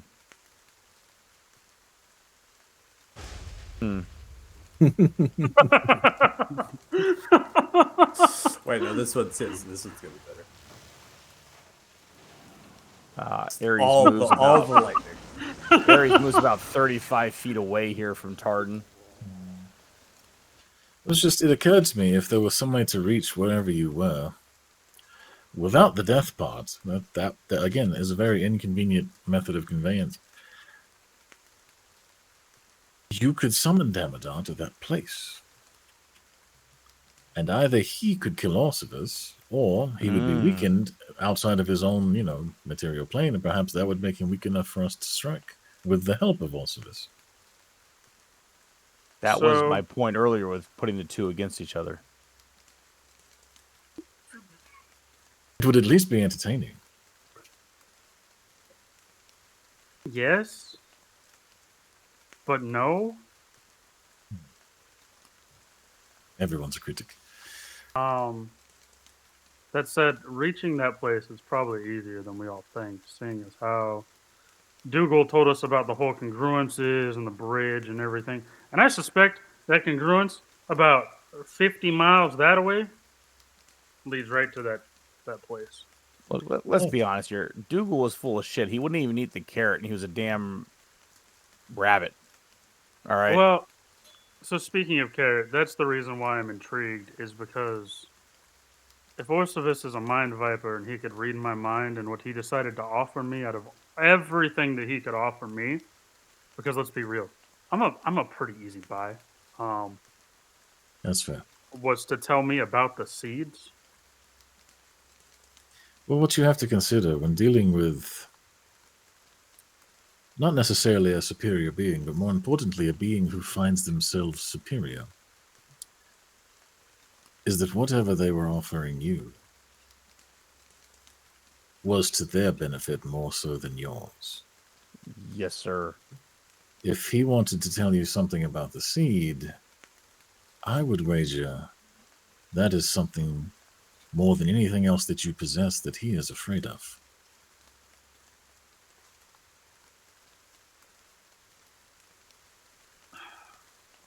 That wasn't the feeling that I got. I don't know. Maybe it was my gut intuition, but I think he actually wants us to succeed in what we're doing. Because he talked Is about it- how grand our power is. Well, my power. Oh god, here we go. But let me ask you this: is it that he wants us to succeed, or he wants everyone else to fail? There's a difference between the two. I'm curious as to what his end goal is, other than just making the forest really gross and disgusting. Well, What is he actually up to? I can always pray to him and see if the connection opens, and if not, when do you want to stab me? That Oh. seems like a bad plan. 100%, I will stab you, Tardan, for what you just put me through. Dahi, you've been awfully quiet, and I know you're relatively new to this, but I don't know. An outside perspective is sometimes refreshing. What are your thoughts? Well, I can't say I'm a particularly religious person, but my thought is, what if this? He wanted to tell you about the stone because he thought you legitimately didn't know what it was. He just assumed you were.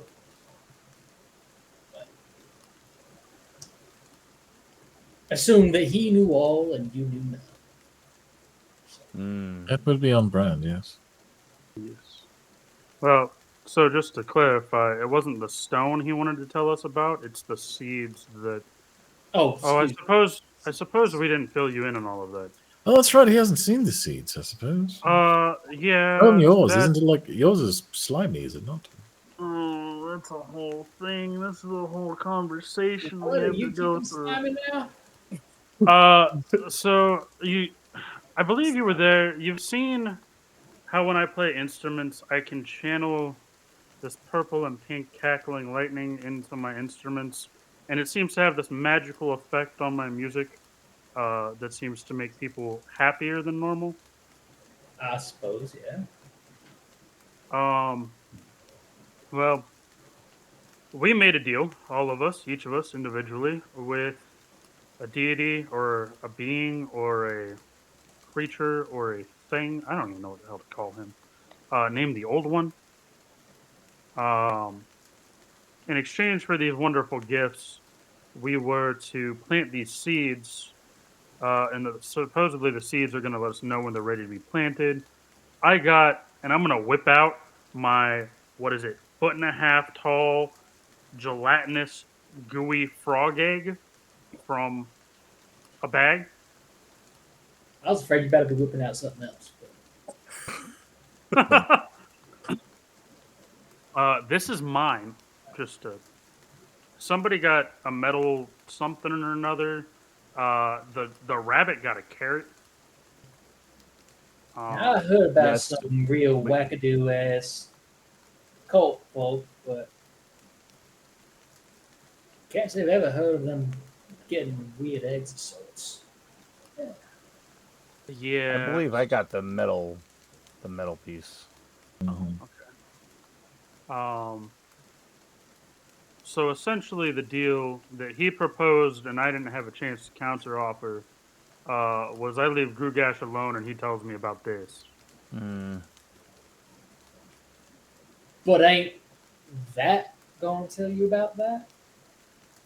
That's going to tell me when it's ready to be planted. That's not going to tell me anything about it.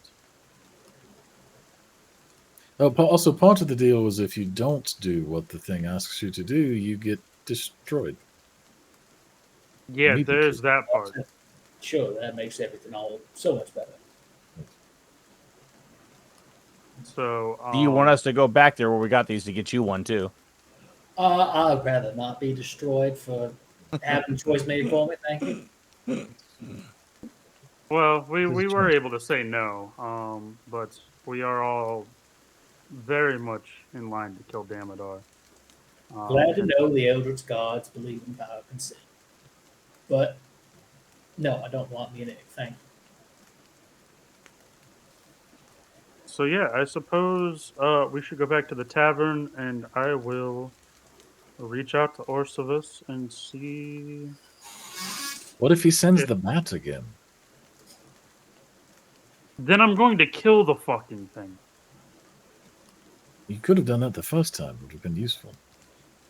Yeah, I was trying to kill the fucking tree that could have died about You didn't do that 25 either. seconds earlier if somebody had just shot it. That sounds like Dahi, I wouldn't take that kind of back talk from Tard there. You were doing everything you could on the wall. No.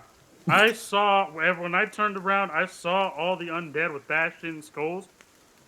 y'all talking about this big old tree here.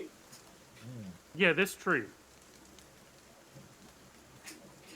I, that I lit on fire. well, I suppose I really wasn't paying attention. It was the shit one going throwing the small trees. That's they came to me. Gotcha. Yeah, Yeah, I mean, also I stopped pretty it from much doing saved that. everybody's life. They had some undead giants or something. I pretty much saved everybody's life from that big tree there, but you know it's okay. I don't need your thanks. Thank you. Oh, that's right, Todd. You were a bit out of it, but Ares actually did slay the tree. It was That's right. I mean, Athos, you saw it, right? After I Like died, in where the ear would be and out through the back of the head. Yeah, it was just planted. It's So- One shot is all it took. So you mean that if you had done that 20 seconds earlier, I may not have died? I may not have been smashed by a tree? I don't think you realize how much I- damage I did to that, Tardan. I think You- y'all talking about a bunch of bullshit. Can we get back inside? Yeah, I nice. suppose we should go to the tavern and I can reach out to Orsavus and I can ask him all of our questions about what the fuck he wants. Thank you. I'm getting about as Maybe- soggy as a cracker in a soup bowl out here. I'd like to get back Be inside. careful agreeing to any more deals. I didn't agree to any. I didn't get a chance to agree or disagree. I'm just, Athos knows you too mindful. well though because you would have agreed to it. No, I When would have you- counter your offered that first if you let me words- use Grugash, I would not kill Grugash. Those were Your that's first- going to be my deal. Your first words coming back were you interrupted me before I could finish the deal. Not even he had a deal, or there was like, no, you interrupted my deal. Y'all like the cosmic power equivalent of going around getting free samples at the market. Now, could you just not make deals for 3 seconds? Please? Hell, I was just trying to figure all this shit out with these stones and whatnot, and y'all signing up for every fucking cosmic power you can find. I mean, look, I realize you've only been with us for like 2 days. Realistically, we've been together for like a month, but it's kind of what we do. I've been in this mess for like 6 Yeah. to 10, 8 weeks at this point. Like two whole months, baby. Well, I'm glad to be here and try to set y'all on a new course. You know what, though, Dahi? I will tell you, I- it is very nice to have a compass from the outside to help guide us in the direction or a direction that we should probably go. Because I And I think suspect that direction right now should be towards the end. I'm walking. Hell, Yeah, I'm with you. nope. As along- Tartan walks away, I will grab his shoulder. God damn it. Strict And Are you refusing this? No. I'll let him grab me. I'm Okay. tired of fighting everybody today. And I literally just sat in the middle of a battlefield while the battle raged around me. Tartan's tired of everything. and I will look at him eye to eye, and with a tear in the eye, hug him, and say, "Don't you ever fucking do that to me again. I've already dealt with that enough in my life." And then I will push him away and walk away.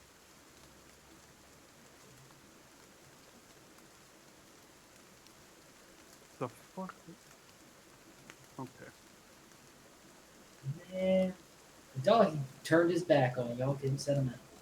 I didn't even get to see it. Yeah, I didn't even worry about Athos because his passive perception is like 900, so he probably would have seen it anyway with his back turned. So No.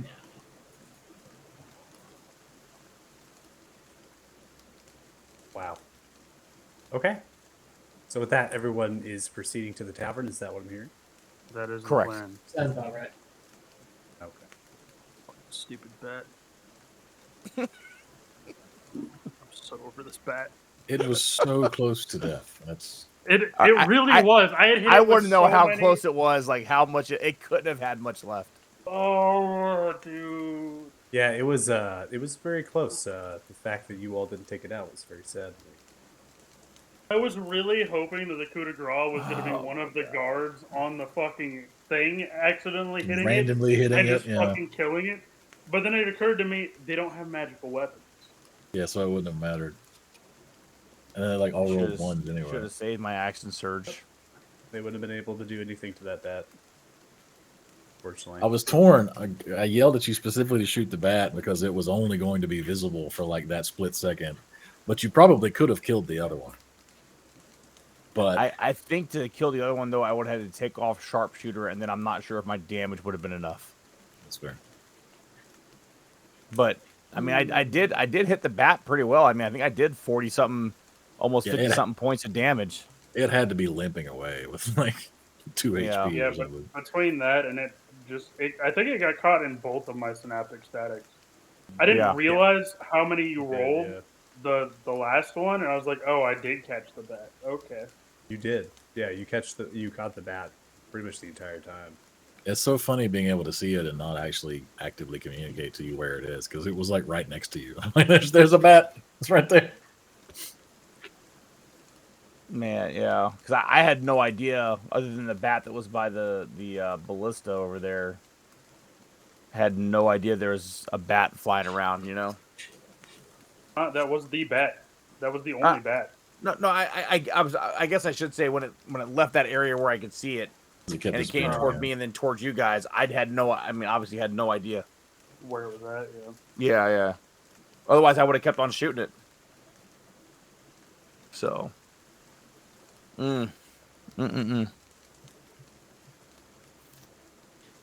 That's a tough one to those two to let go. I think they were both probably close to dead. Yeah. All I know is that we need to hire an NPC to be our tank because the bard tanking is not it. I mean, you held your own for a bit there. You did. I hit you with everything I had, and you still died. I don't know what to tell you. I mean, yeah, I also got hit by everything they had. I got hit by the bat. I got hit by the evil bitch. I got hit by a tree. You Yeah, ran out. So You could have So killed two- the tree. That was kind of on you. 2 points to this is one, get more hit points, stop bitching. Second is learn how to use polymorph. Yeah, what was polymorph? He's gonna go off the edge on this one. No, because when we level up, I get a Pegasus, and then it ain't gonna be my problem because ain't nothing gonna be able to hit me. You act like there ain't a thing called indoors.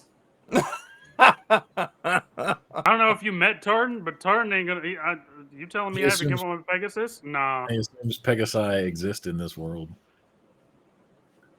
I'll Man, summon something yeah, else. When your Pegasus shits on the end floor, it's gonna go down. That's fine. I mean, We've done worse to ends to people.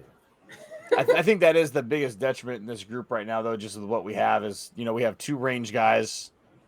We have a rogue who's, rogue cleric who's is best at sneaking around and hitting from behind, and then we have a bard who's trying to fill the role as a jack of all trades with tanking skills, and unfortunately, that's going to probably mean we have to find somebody else that can resurrect so that Darden doesn't die. Yeah, the one person with the resurrection is the one who's like getting hit in the face. Yeah, it's Right. Yeah, the only one that can be seen throughout most of the fights and is literally standing there dancing around with a sunblade. Yeah.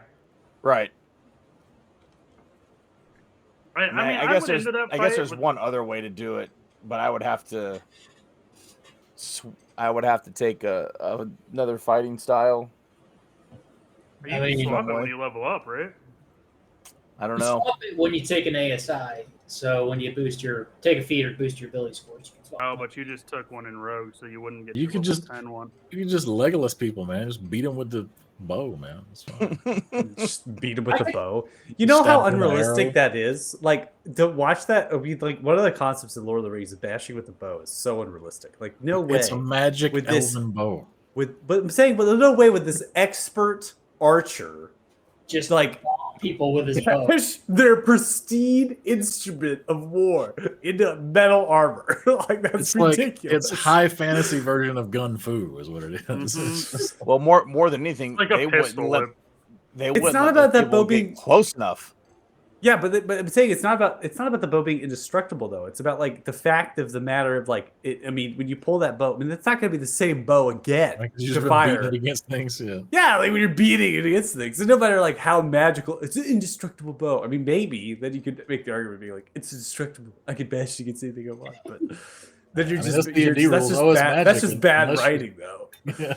Yeah, because that's a D&D problem, right? Where it's magic. Yeah. It's fun. Oh, it's magic. You can't break it unless you've got like the dispel magic at 11th level or whatever. I mean, ultimately, if it comes down to it, I'll swap one of my cantrips for Shillelagh and be up front if I have to. So, No, that's I all- mean- that's all it takes. No, for me, no. I don't think it comes to that yet. This works. I just need to figure out some magical item nonsense later. I think everything's fine. Everyone did a really good job. That fight was incredibly difficult. It is very challenging. You all faced a great number of threats.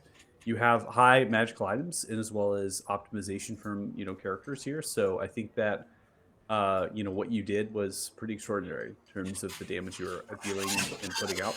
But just as same as you all are powerful, you're going to find creatures, monsters, and NPCs that are powerful in the world. And there's a reason why they're powerful. So, in terms of like things, this we talk about this campaign being from lower level to level 20, right? This is it. I mean, if you're high level, like what's stopping you from just like conquering everything? Well, the fact is, there's others that are equally as powerful, and so you're just facing that in a way, and unfortunately didn't have the fight to. It wasn't the battlefield to fight those targets, right? They had the upper hand. A giant tree sieging, right, with trees, that was an upper hand. The darkness of the creature being able to be invisible all the time and then just flying around openly, right, an open field, like that is the perfect opportunities for them to do damage and to destroy. But again, you all survived. Reese Dumley was only alive to render aid because of efforts that were done by the party, right? So like these are all things that kind of cascaded down and allowed you all to survive and continue forward. And again, did a really good job. So we're at the tavern here. So when you're opening the door, obviously it's raining. There's patrons inside. They're drinking. They're having merry. A lot of people are getting news that the township is safe, that the fort is okay, and that's now spread. So people are kind of piling into the tavern from their homes that they had loosely boarded up, preparing for what would be the worst. Yadier is making way around with a tray, putting down clay and wooden mugs full of ale and wine, water, and as well as bread and other sorts of food remnants that they have. Remember, it's super late right now. It's actually, in terms of time, it's going to be the next day, so it's past midnight, but I'm not going to advance that. So, these individuals are town folk. These aren't travelers or anything. These are people who actually live here at the township, and they're having a good, jolly time. And as soon as you kind of come in, they're all turning and looking towards you and holding up their flagons, and their ale, and their tankards, and their mugs, their cups, and they're giving you a right cheer.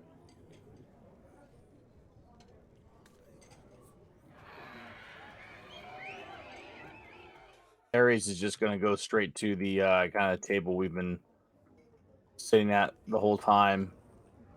Are there candles on the table as a light there's source? Torches? No, there's no candles on the table per se.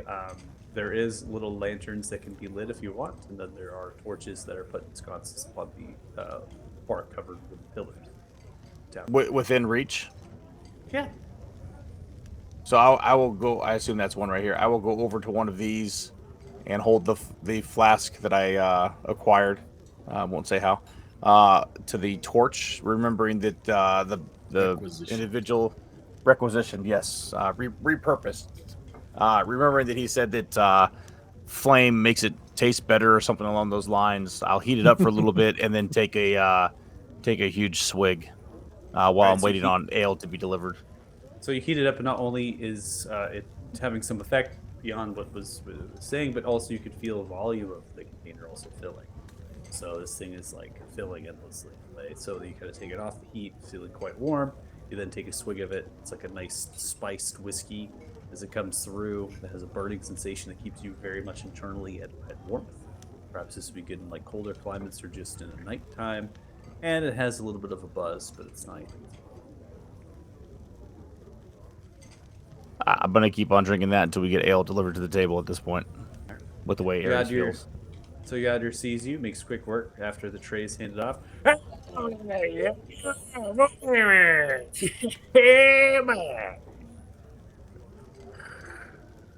What is it? Yeah, Dad. Probably glad just take dinner, thank you. You.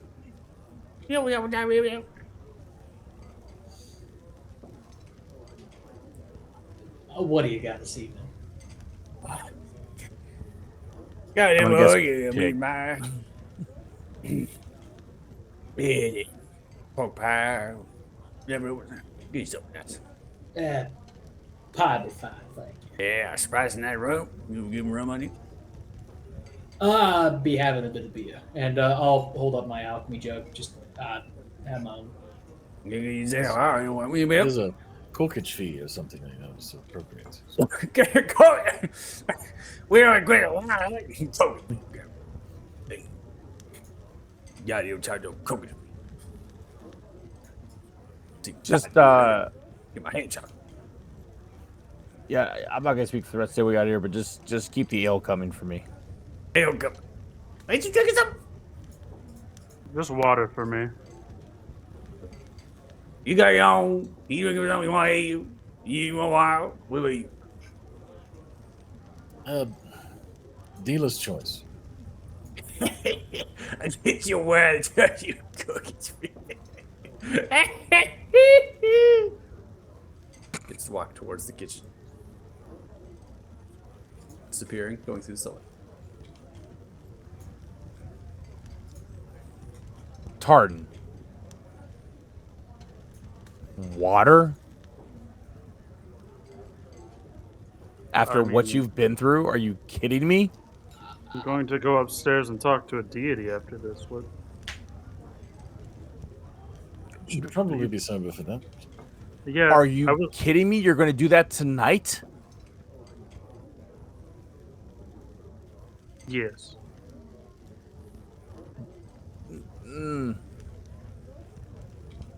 Don't you think we might want to rest on this and maybe do it tomorrow? No.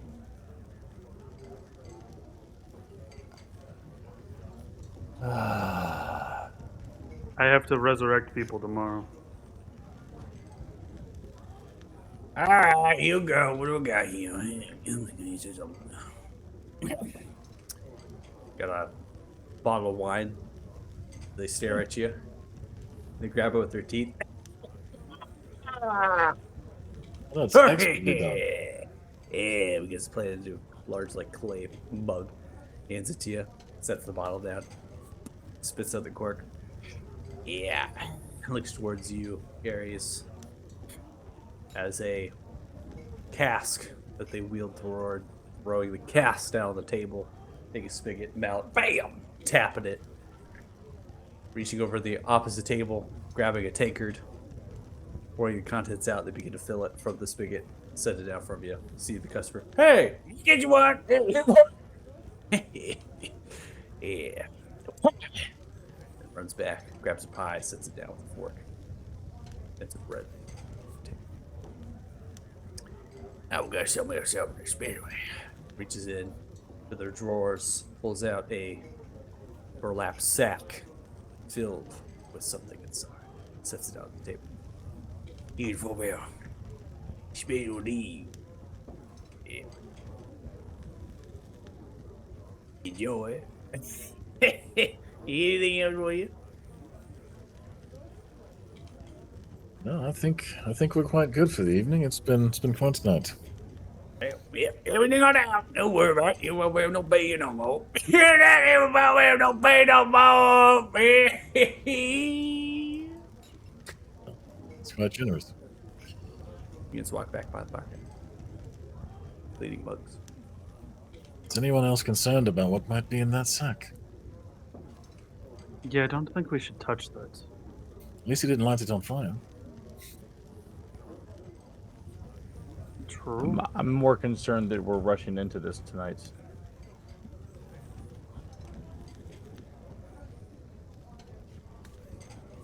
I mean,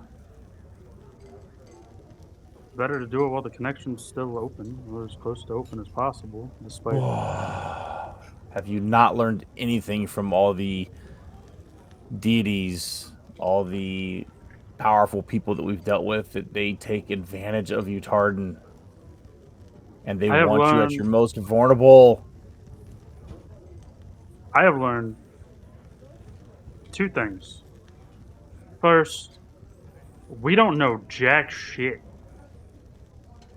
Second, I'm willing to die.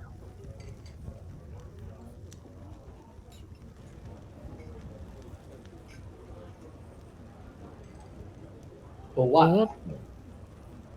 But why? Because we were told that there is going to be sacrifice on this. So I'm going to do what I can to minimize that sacrifice.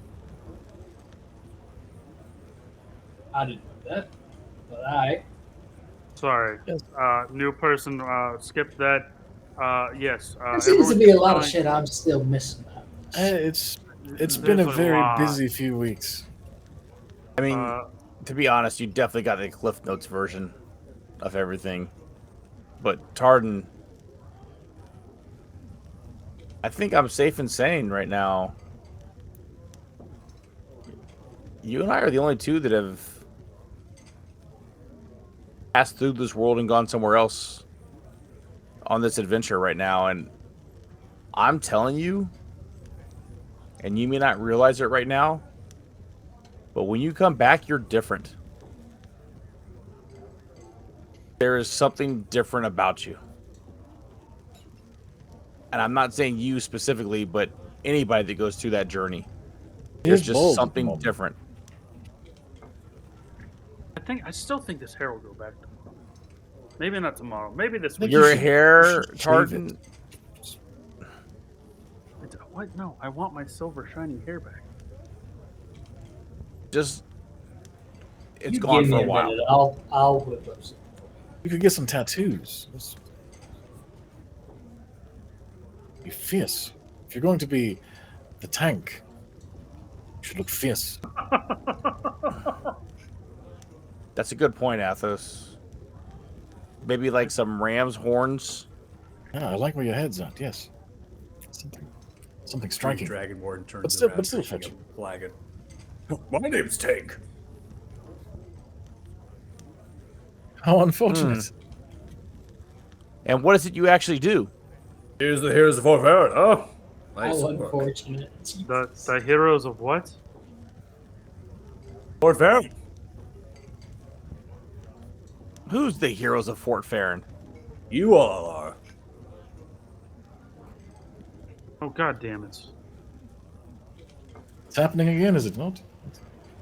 Oh man, if we didn't need attention, now is the time, and here we are.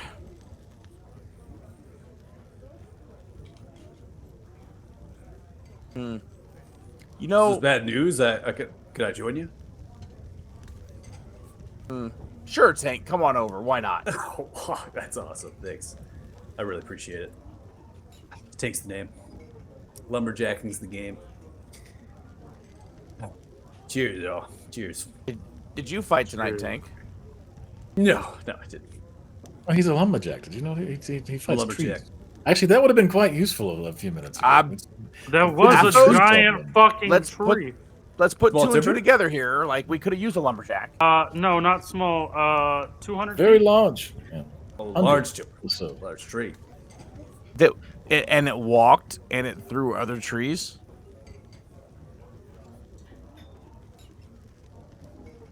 Yeah. So let me ask, have you heard the real story of what happened tonight?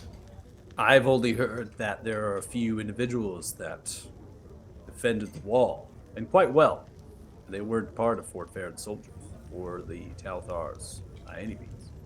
I only assume that's all of you. I'll tell you, the real heroes tonight were Commander Remar and his soldiers defending the fort against odds Oh, modest. Nice. and monsters that have never been seen before attacking the fort. And if Yeah, you and hear, your hear. town To the soldiers. of Fort Farron want to, repay the soldiers that defend you, perhaps you could start taking donations to give to the priests for diamonds to resurrect those who did lose their lives tonight. Diamonds. Resurrect. I don't know what that is. it's magic thing. Gold to priest. That's all you need to know. Take Oh, donations, get gold. to I pray at priest. the temple to Paylor. Strong connection. These days. Indeed. I give some Asshole. I give coin. Donate coin every now and then when I have it. My wage isn't much. But yeah, I will give back to the soldiers. Protecting the town here. Good job.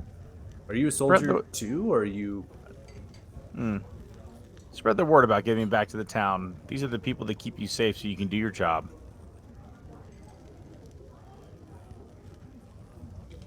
Are we soldiers? That's a tricky question. I will tell you what we are is individuals who don't like seeing innocent people get hurt. Well, Here to that. No one likes that. that's not entirely true. Tardan, you've changed. I did just die a few minutes ago. You died? He was quite dead. Yes, just a half hour ago. And you're here drinking. Drinking what? Oh, you're drinking water. Oh, It's important to hydrate after being a corpse. You know. I would know. That sounds To make sure you troubling. don't turn into a raisin, actually. Losing your hair and What's a raisin? It's a shriveled grape, essentially. A dehydrated, shriveled grape. That come from your land. Absolutely, and they're wonderful. Makes for good travel food. It does indeed, Dahi. You try like dried dates or dried apricots or any kind of dried fruit. They're pretty simple. it's essentially fruit jerky, is what he's getting at. Oh, a raisin is a dried grape. I believe that's what I said about 2 seconds ago, Tank. It is a desiccated fruit. Sorry, As I said, fruit jerky. I'm like 7 ales down right now, so apologies. It's just I the first bet time I've been you my around friend heroes. Could drink. You're you not under the around table. heroes, Tank. You're around people who did their job. That's all. You said you were a soldier, though. Well, But I said we will protect innocent people. So Well- you're not a hero, and you're not a soldier, but your job is to protect innocent people. We choose to protect innocent people. It's part of the mystery around this group. You're you a really starting to sound like a hero. Are you a Justicar? God damn No, it! I knew fuck that was them coming and as soon fuck as Paylor. soon as I said God it. damn it! And Secret I sounds will. again. I will hold my hand up between like Tardan and I'll say, I'm not a Justicar, but and point toward Tardan. I'm gonna hide the sunblade. Fuck this. I'm over this shit. Exactly. But Tank, What? I know you're a few L's deep, but you can't tell anybody about this, okay? Oh, I ain't gonna tell nobody. Lips sealed. You're the only one in town that knows we're trusting you with this information. Oh, you can wholeheartedly trust me. And then I'll get seriously leaning across the table. If we find out anybody else knows, we will come for you, Tank. But you said you help innocent people. Hey, Don't Tank, tell you wanna know anybody our something? secrets. You want to know a secret about that guy that's threatening you right now? What? Did you hear about what happened at the church yesterday? How Paylor resurrected somebody? About the saint that was brought back to life by Paylor's blessing? I heard a saint bless this plane. Yes. That you're talking to him right there. That guy. You're a saint? Okay, Oh, my goodness. They wrap around. They fall to their knees. Two can play this game. What is your name, dear saint? While we're going about all this secret telling, let me tell y'all a secret. Because it's apparently not known to y'all that secrets are things you ain't supposed to tell. Oh, they've never understood that part at all. Half orc and a dwarf approach. Wait, you're a saint? This is a saint. Oh. Saint, It what's was your brought name, back saint? by Paylor's light yesterday. You guys heard the rumors. That's him. The entire tavern begins to look. Well, y'all fucked up. I'm going to bed. See y'all. Good luck, Ares. Bless me, saint. Please bless me. With Paylor's light, please.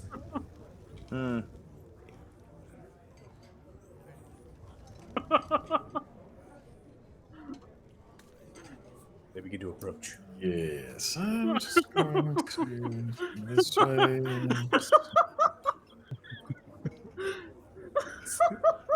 Play fucked up games, get fucked up prizes, sir. Nah, I just decided not to tell them that you had the sword. That's fine. I'll sit here and Get mugged. Yes, And- babies.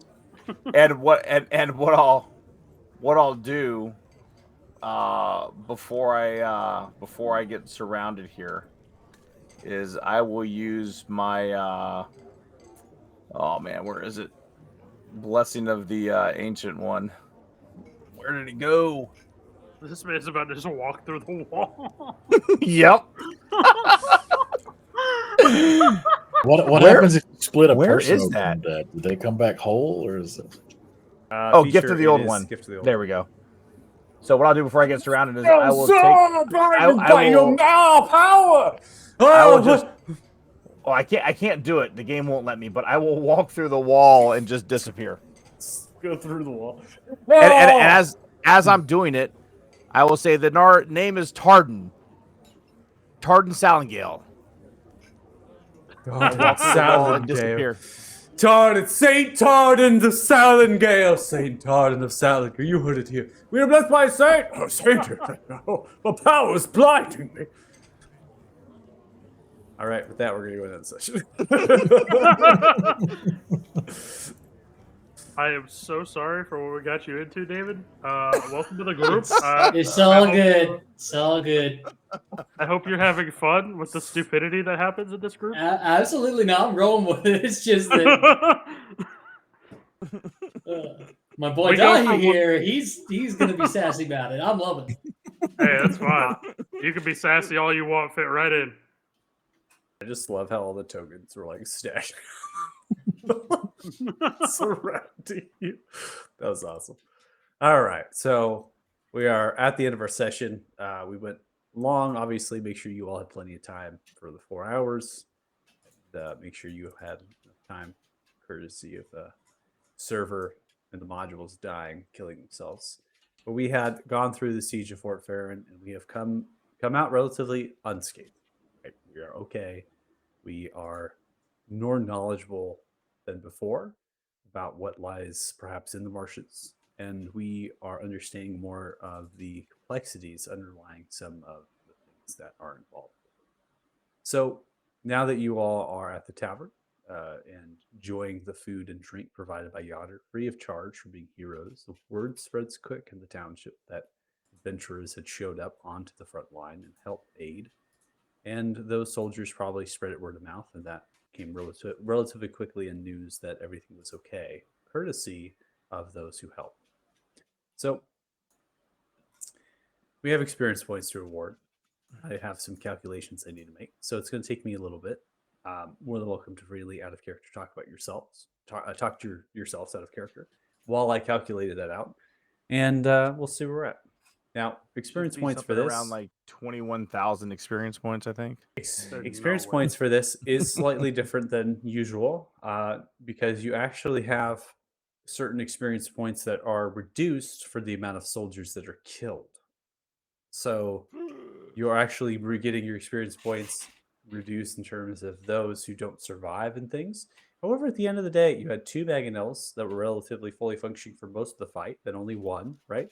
And then the soldiers actually, a lot of them survived on the wall. If it hadn't been for the tree, you were able to stave off a lot of the undead, keeping them at bay before they could get to the wall. And then you did good tactics to advance on the tree and do as much damage to it as possible before it can really unleash itself further on the rest. Now, the bat creature, Nightwing, and the armor creature, right? That was, really kind of something that just was going to happen inevitably and doing what it did.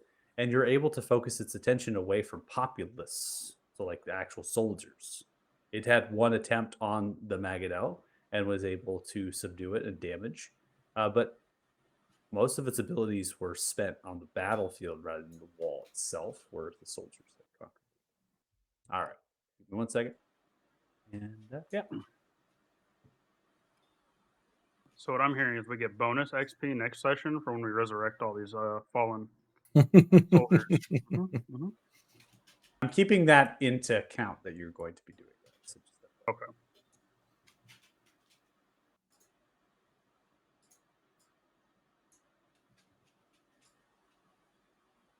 It's kind of a band-aid if you think about it. So, sorry you died, but I brought you back. I brought you back, and you're probably not going to be yourself for another 4 days. While you I feel you like know, shit for a while, but yeah.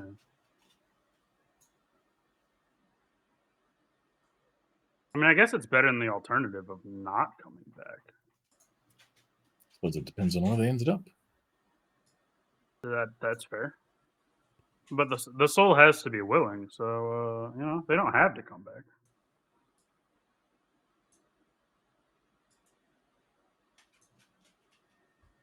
yeah, I mean, now the connection to Halo is super strong, so most of the people probably won't.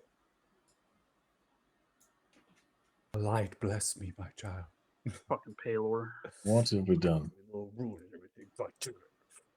I don't. I feel like at some point Tartan's gonna go burn down one of the trees. Oh God. Well, if this fight proved anything, that's going to be very tough for Tard to do. Tartan was fine. He just had everything on him. So you have 3,325 experience each, but you had 67,769 total. Hey, I actually got a decent amount.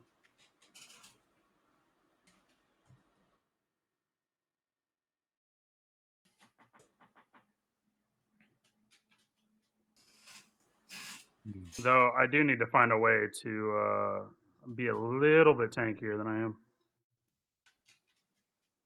I recommend not getting hit. It's a pretty good strategy. All right. If you're watching the stream, thanks so much. We really appreciate it. Thanks for sticking with us through the complexities of my server problems and things, and then also for the elongated time here. We really appreciate that. And we will see you next time. So, bye. Later. Later, chat. See y'all.